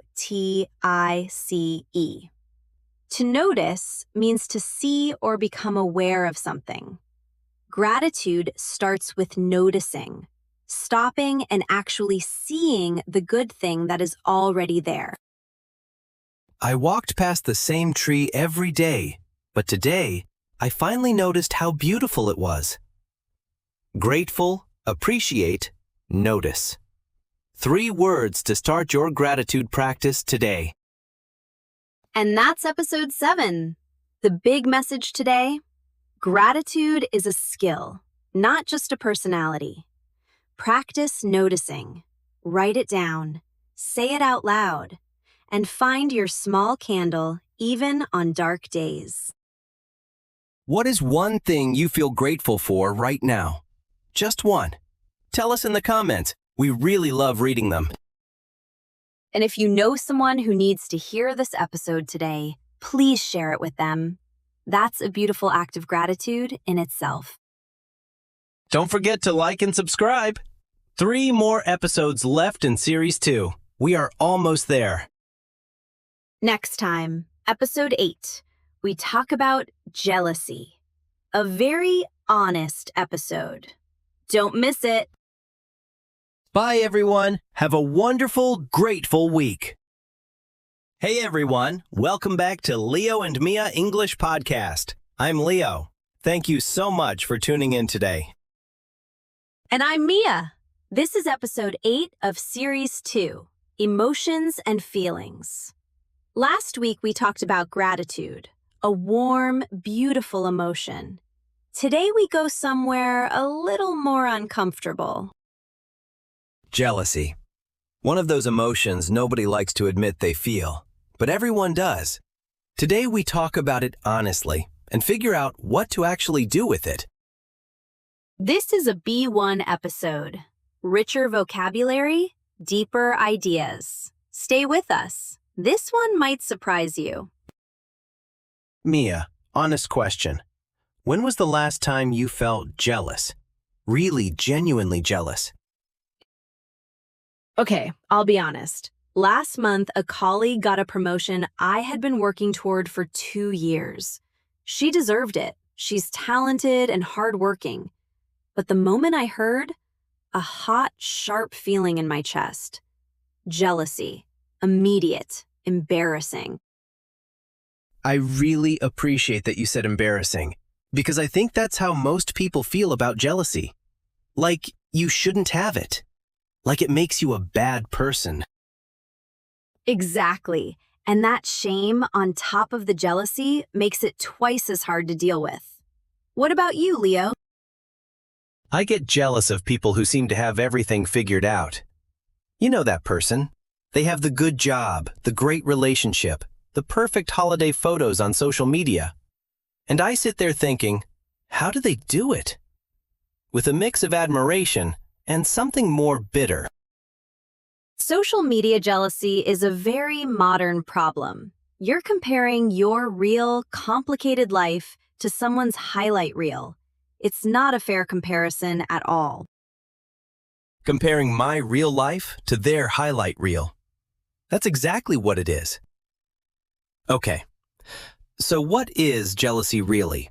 And why do we all feel it? Okay, let's start with the definition and an important distinction. There are actually two emotions that people often confuse: jealousy and envy. They feel similar, but they're different. I always thought they were the same word. What's the difference? Envy is about wanting what someone else has. They have something I want: a new car, a great relationship, a talent. Jealousy is about fear of losing something you already have. Someone might take this from me. Oh, so when I look at those perfect social media photos, that's more envy. I want what they seem to have. But if I worry a friend is replacing me with someone new, that's jealousy, fear of losing the friendship. Exactly right. In everyday conversation, people use the words interchangeably, and that's fine. But understanding the difference helps you identify what you're actually feeling. And that's the first step to dealing with it. So why do we feel it? Where does jealousy come from? At its root, jealousy is about self-comparison and self-worth.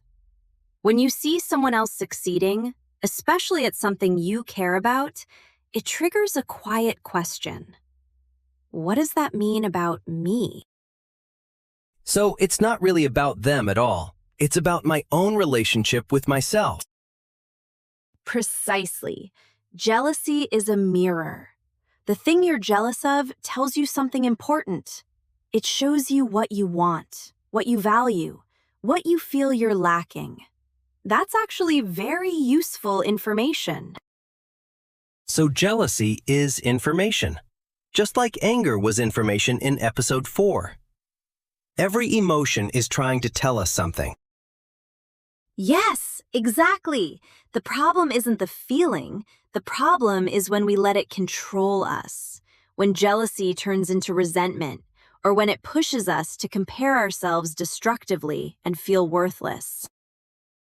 So the question is never, how do I stop feeling jealous? The question is, what is this jealousy trying to show me? I really like that reframe. And listener, think about something you've been jealous of recently. Not to feel bad about it, but to ask, what does this tell me about what I want? That question is the beginning of something useful. Okay, let's talk about the dangerous side. Because jealousy can really damage things. Relationships, confidence, mental health. What are the biggest traps? Trap 1. Obsessive comparison. This is when you can't stop measuring yourself against one specific person. You check their social media. You track their success. You build a whole story in your head about how much better they are than you. And the terrible thing about social media is it's designed for exactly this. The algorithm shows you success, beauty, achievement, all curated, all filtered. It's a comparison machine. A comparison machine. That's a great term. And when you compare your inner life to someone's outer presentation, you will always feel worse. You know all your own struggles and failures. You only see their highlights. It's a rigged game. A rigged game. You can't win. What's trap 2? Sabotage. Either self-sabotage or trying to bring the other person down. Self-sabotage looks like, I'm never going to be as good as them, so why try? You give up before you start. The jealousy kills your motivation.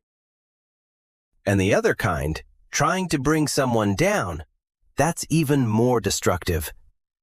Gossip, undermining someone, hoping they fail. It never actually makes you feel better. It just makes you feel worse about yourself. Right, because when you try to pull someone down, you have to stay in the mud to do it. You don't lift yourself up, you just drag both of you lower. Trap 3. Silence. Not talking about it. Jealousy that stays hidden becomes poison.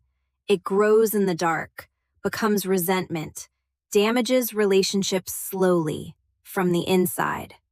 Like rust on metal. You don't see it happening, but the structure weakens.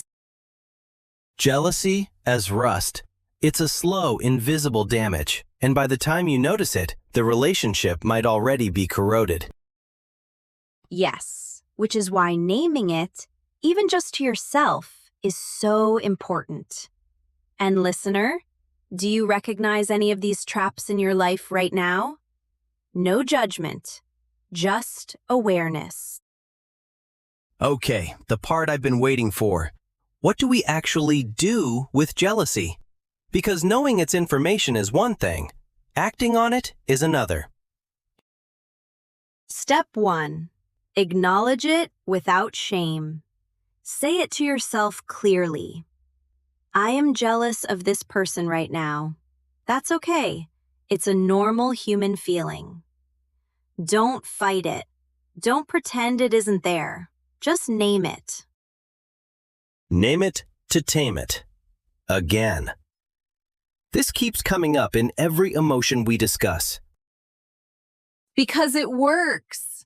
Once you name the feeling, your rational brain comes online and you have a choice. Step 2. Get curious. Ask, what specifically am I jealous of? Their success? Their confidence? Their relationship? And once you know what you're jealous of, that tells you what you actually want for your own life. Exactly. Jealousy becomes a compass. It points at the gap between where you are and where you want to be. And a gap is not a failure. It's a direction. So instead of thinking, I'll never have what they have, you think, this shows me what I want. Now how do I move toward it? Yes, and sometimes the most powerful thing is to be inspired by the person rather than threatened by them. If they did it, it's possible.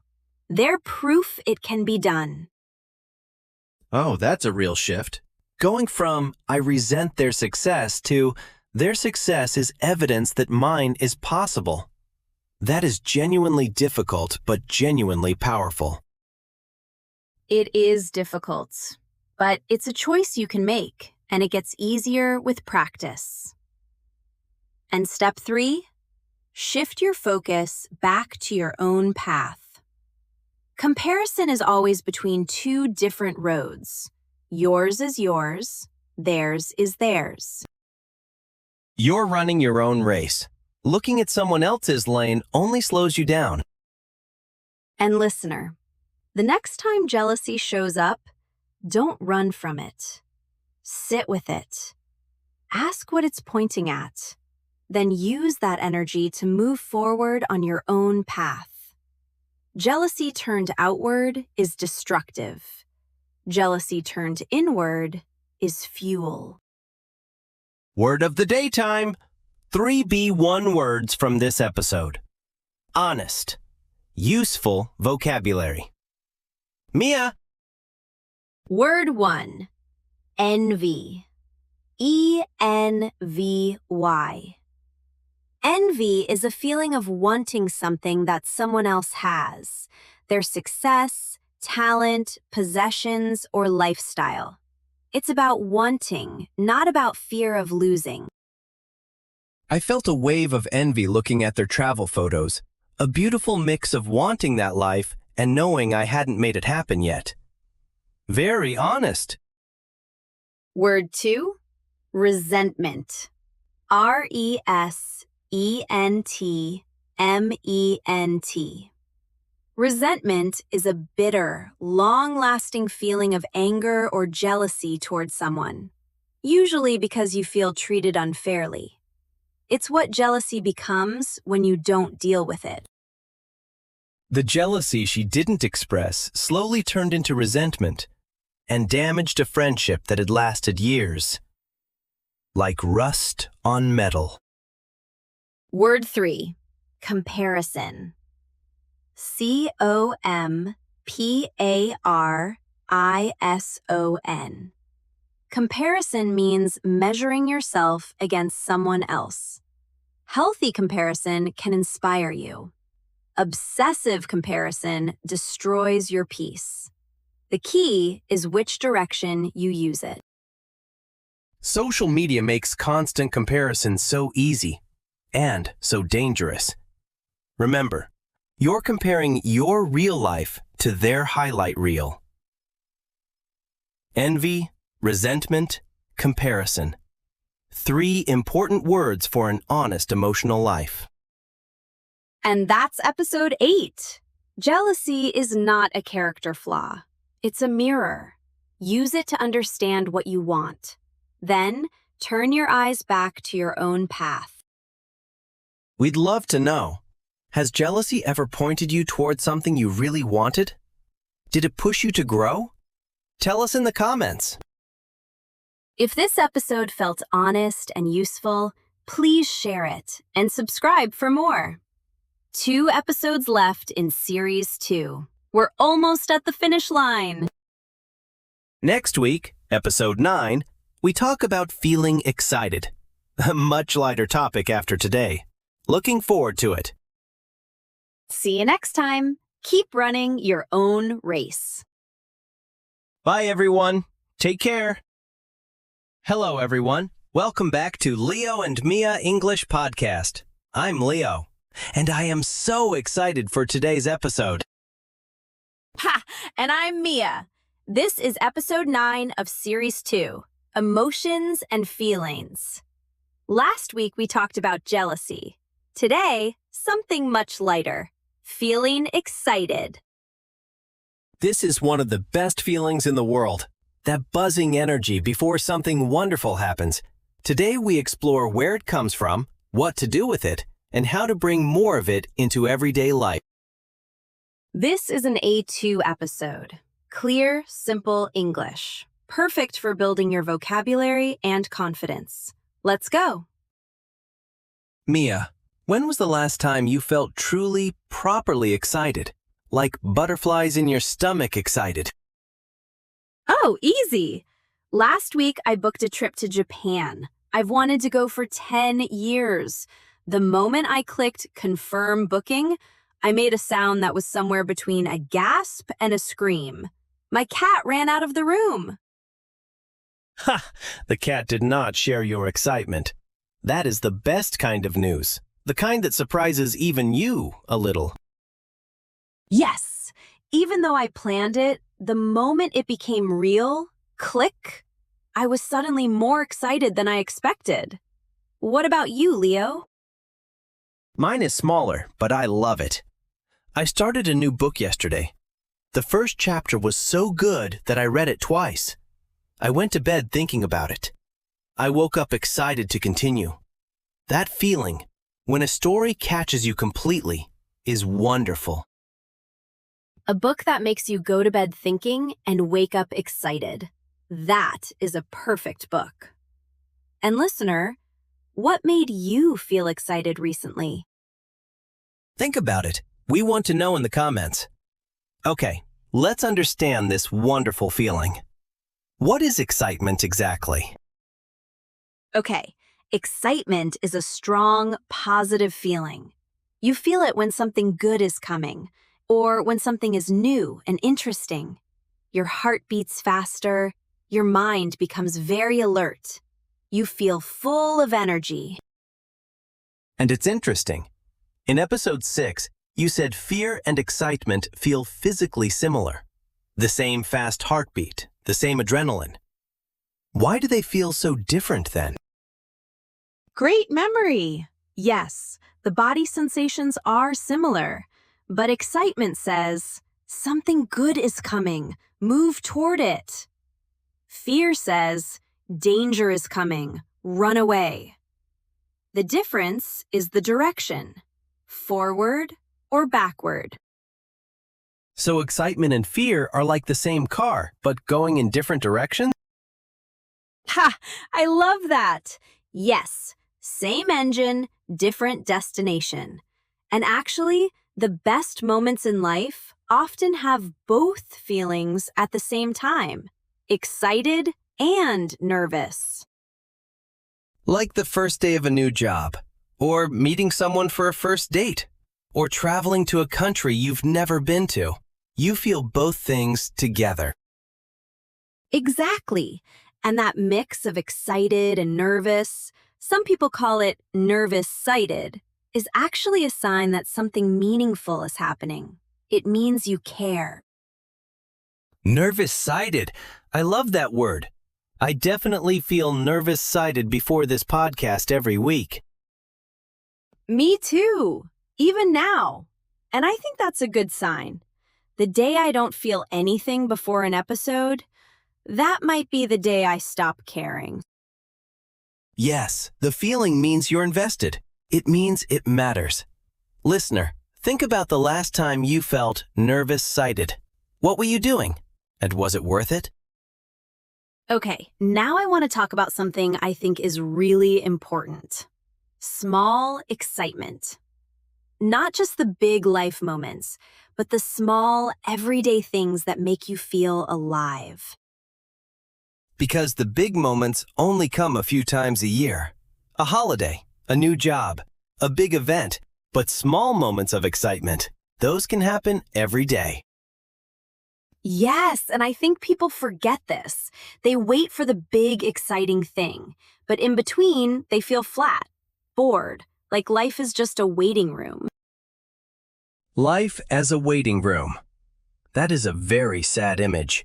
And I have felt that before, waiting for the big thing to finally come. So, what are some small things that create excitement? For me, trying a new recipe. That moment when you find a new dish and think, I want to make this tonight. Small, but real.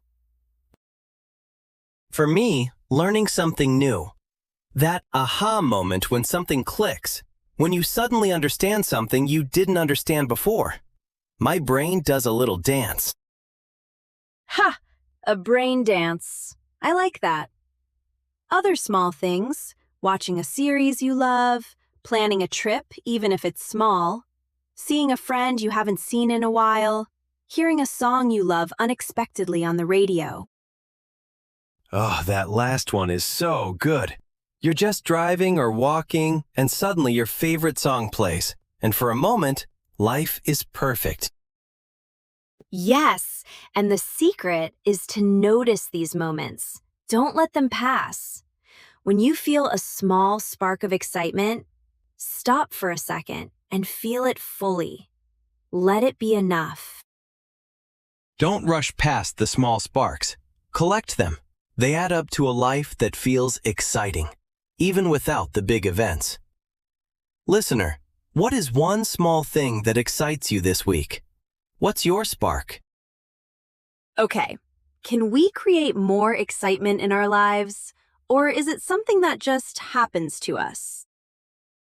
I think you can create it. But how? The first way? Try new things. Our brains love novelty.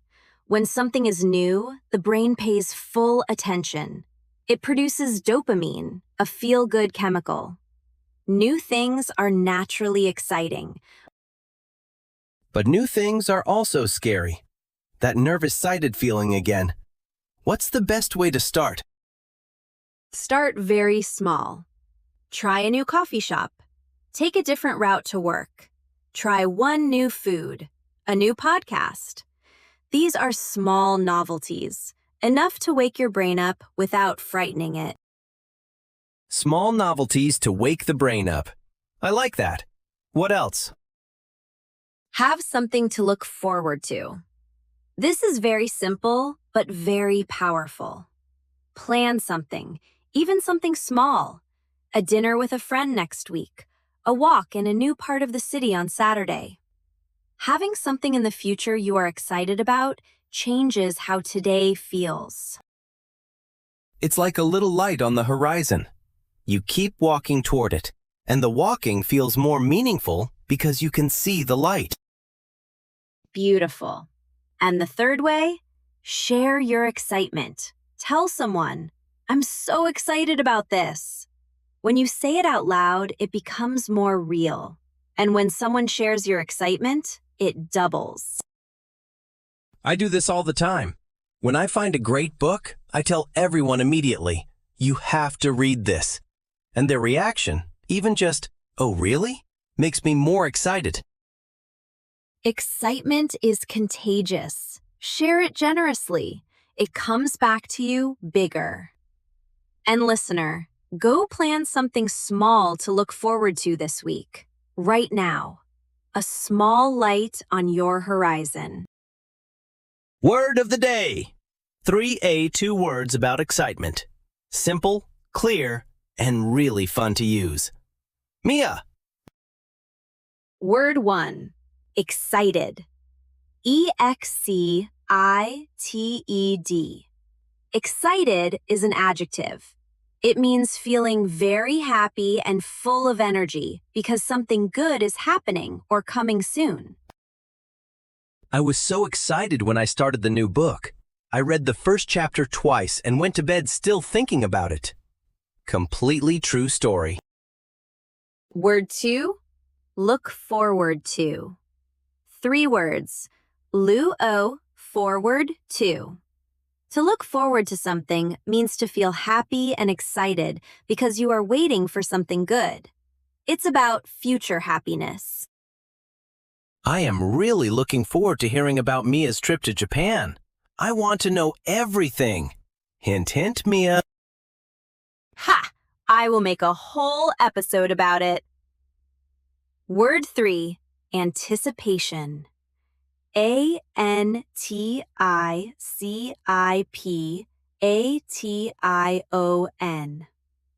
Anticipation is the feeling of excitement you have while waiting for something to happen.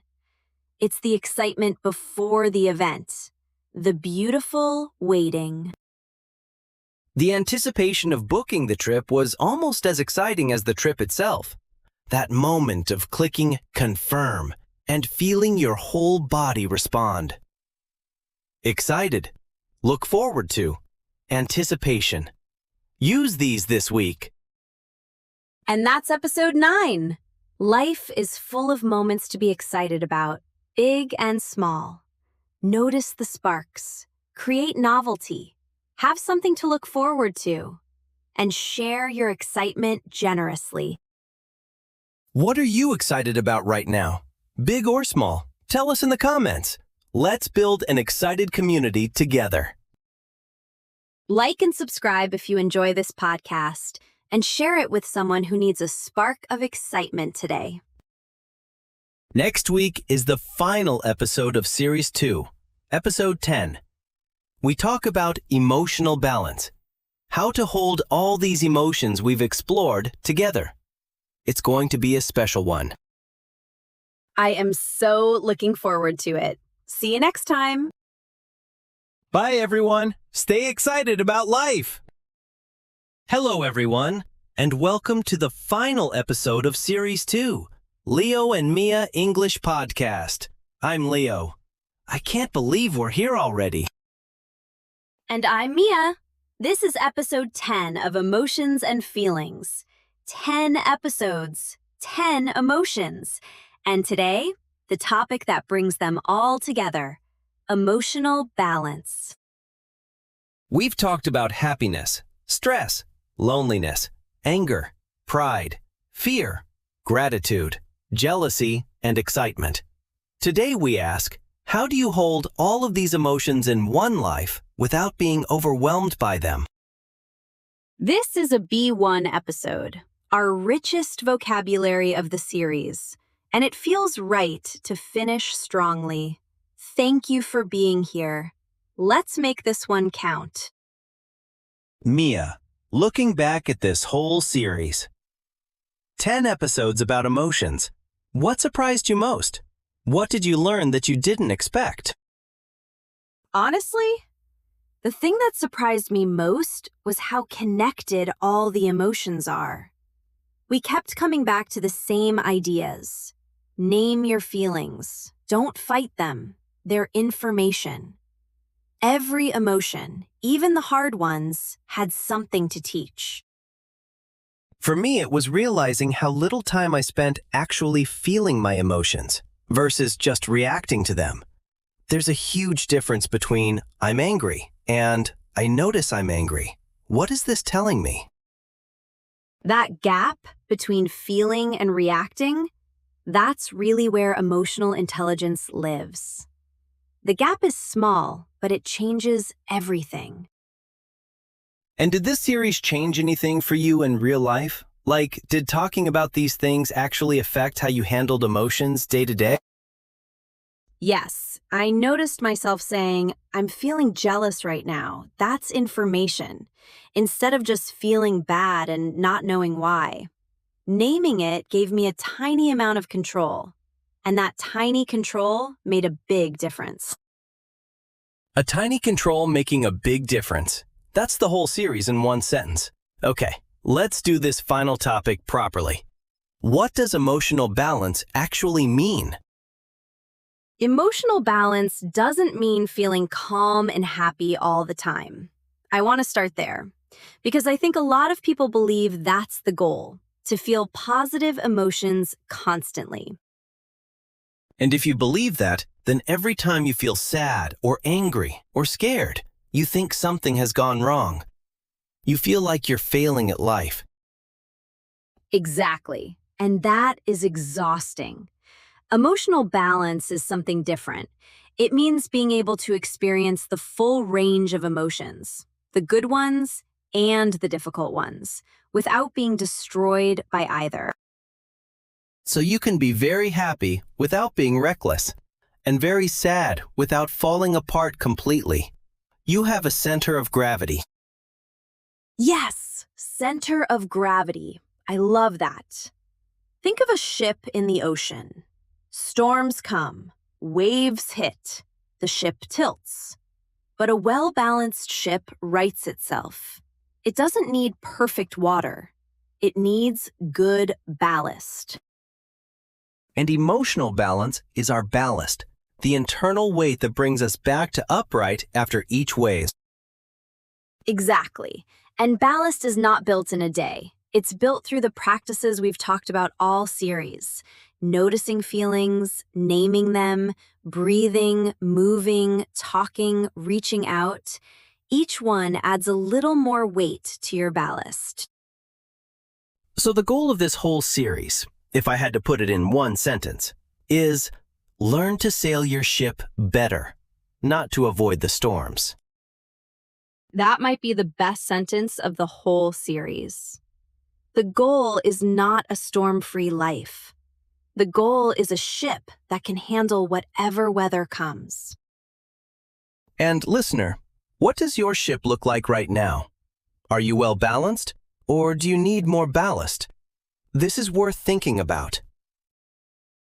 Okay, I want to talk about some common myths.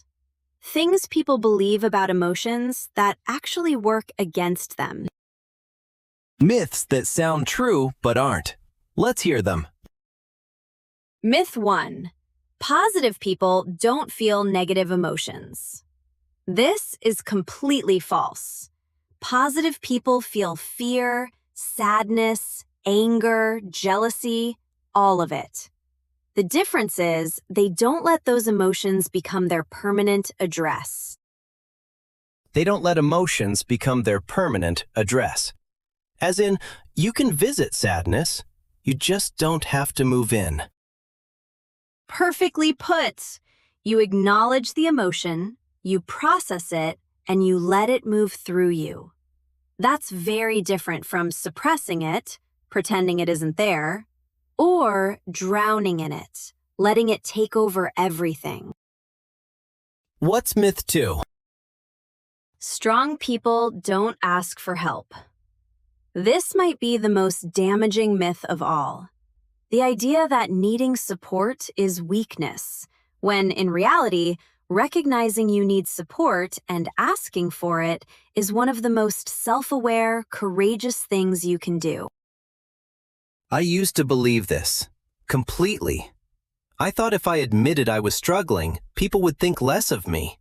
But every time I've been honest about struggling, the response has been kindness, not judgment. Because most people are waiting for permission to also be honest. When you go first, you give others that permission. It's a gift disguised as vulnerability. A gift disguised as vulnerability. Okay, what's myth 3? If you understand your emotions, you won't be controlled by them. Understanding helps, but it doesn't inoculate you. I can know exactly why I'm anxious and still feel anxious. Knowledge is not a feeling off switch. So why bother learning about emotions then? Because knowledge gives you a fraction more time, a fraction more choice. You still feel the wave, but you recognize it faster, and you have a few more options for how to respond. Over a lifetime, those fractions add up to a very different life. Okay, the final practical section of the whole series. If someone wanted to build genuine emotional balance, where do they start? What's the toolkit? Tool 1, and we've said this many times, awareness. Simply noticing what you feel. Not judging it, not fixing it immediately, just, right now I feel blank. One breath, one honest acknowledgement. It sounds so simple it's almost silly. But it genuinely is the foundation, isn't it? You can't work with something you haven't named. The foundation of everything. Tool 2, a physical anchor. Every person needs at least one physical thing that regulates their nervous system. For some people, it's exercise. For others, deep breathing, a walk, cold water on the face. Something that brings your body back to baseline. Mine is running. Whatever is happening emotionally, after a run, I have more access to myself. Like the static clears and I can hear clearly again. Perfect analogy. Static clearing. Tool 3, connection. One person, at minimum one person, who you can be honest with. Not to solve your problems, just to witness them. This is what I'm feeling. You don't need to fix it. Just be here. The power of being witnessed. Just having someone say, "I hear you," without trying to immediately fix everything. That's incredibly valuable. And tool 4, self-compassion. The ability to speak to yourself the way you would speak to a good friend. Not to a stranger you're trying to impress, not to an enemy you're punishing, to a friend you genuinely care about. This is the hardest tool for me. I am so much more compassionate to others than I am to myself. I forgive my friends immediately for things I punish myself for weeks. Most people are. And that asymmetry, that double standard, is where a lot of unnecessary suffering lives. You deserve the same kindness you give so easily to others. Remember that. And listener, of these 4 tools, which one do you most need to develop right now? And now, the final word of the day of Series 2. This feels like a special moment. 3 powerful B1 words to close the series. Mia. Word 1. Resilience. RESILIENCE. Resilience is the ability to recover and bounce back after difficult experiences. It's not the absence of difficulty, it's the capacity to keep going through it. After 10 episodes of exploring hard emotions, I feel my resilience has grown. I understand myself a little better now. And I mean that sincerely. Word 2. Self-compassion. 2 words. SELF-COMPASSION.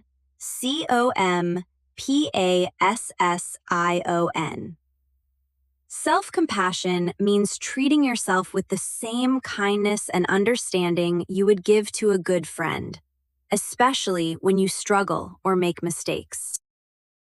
She practiced self-compassion. Instead of criticizing herself harshly for the mistake, she said, "This was hard. I did my best, and I can learn from this."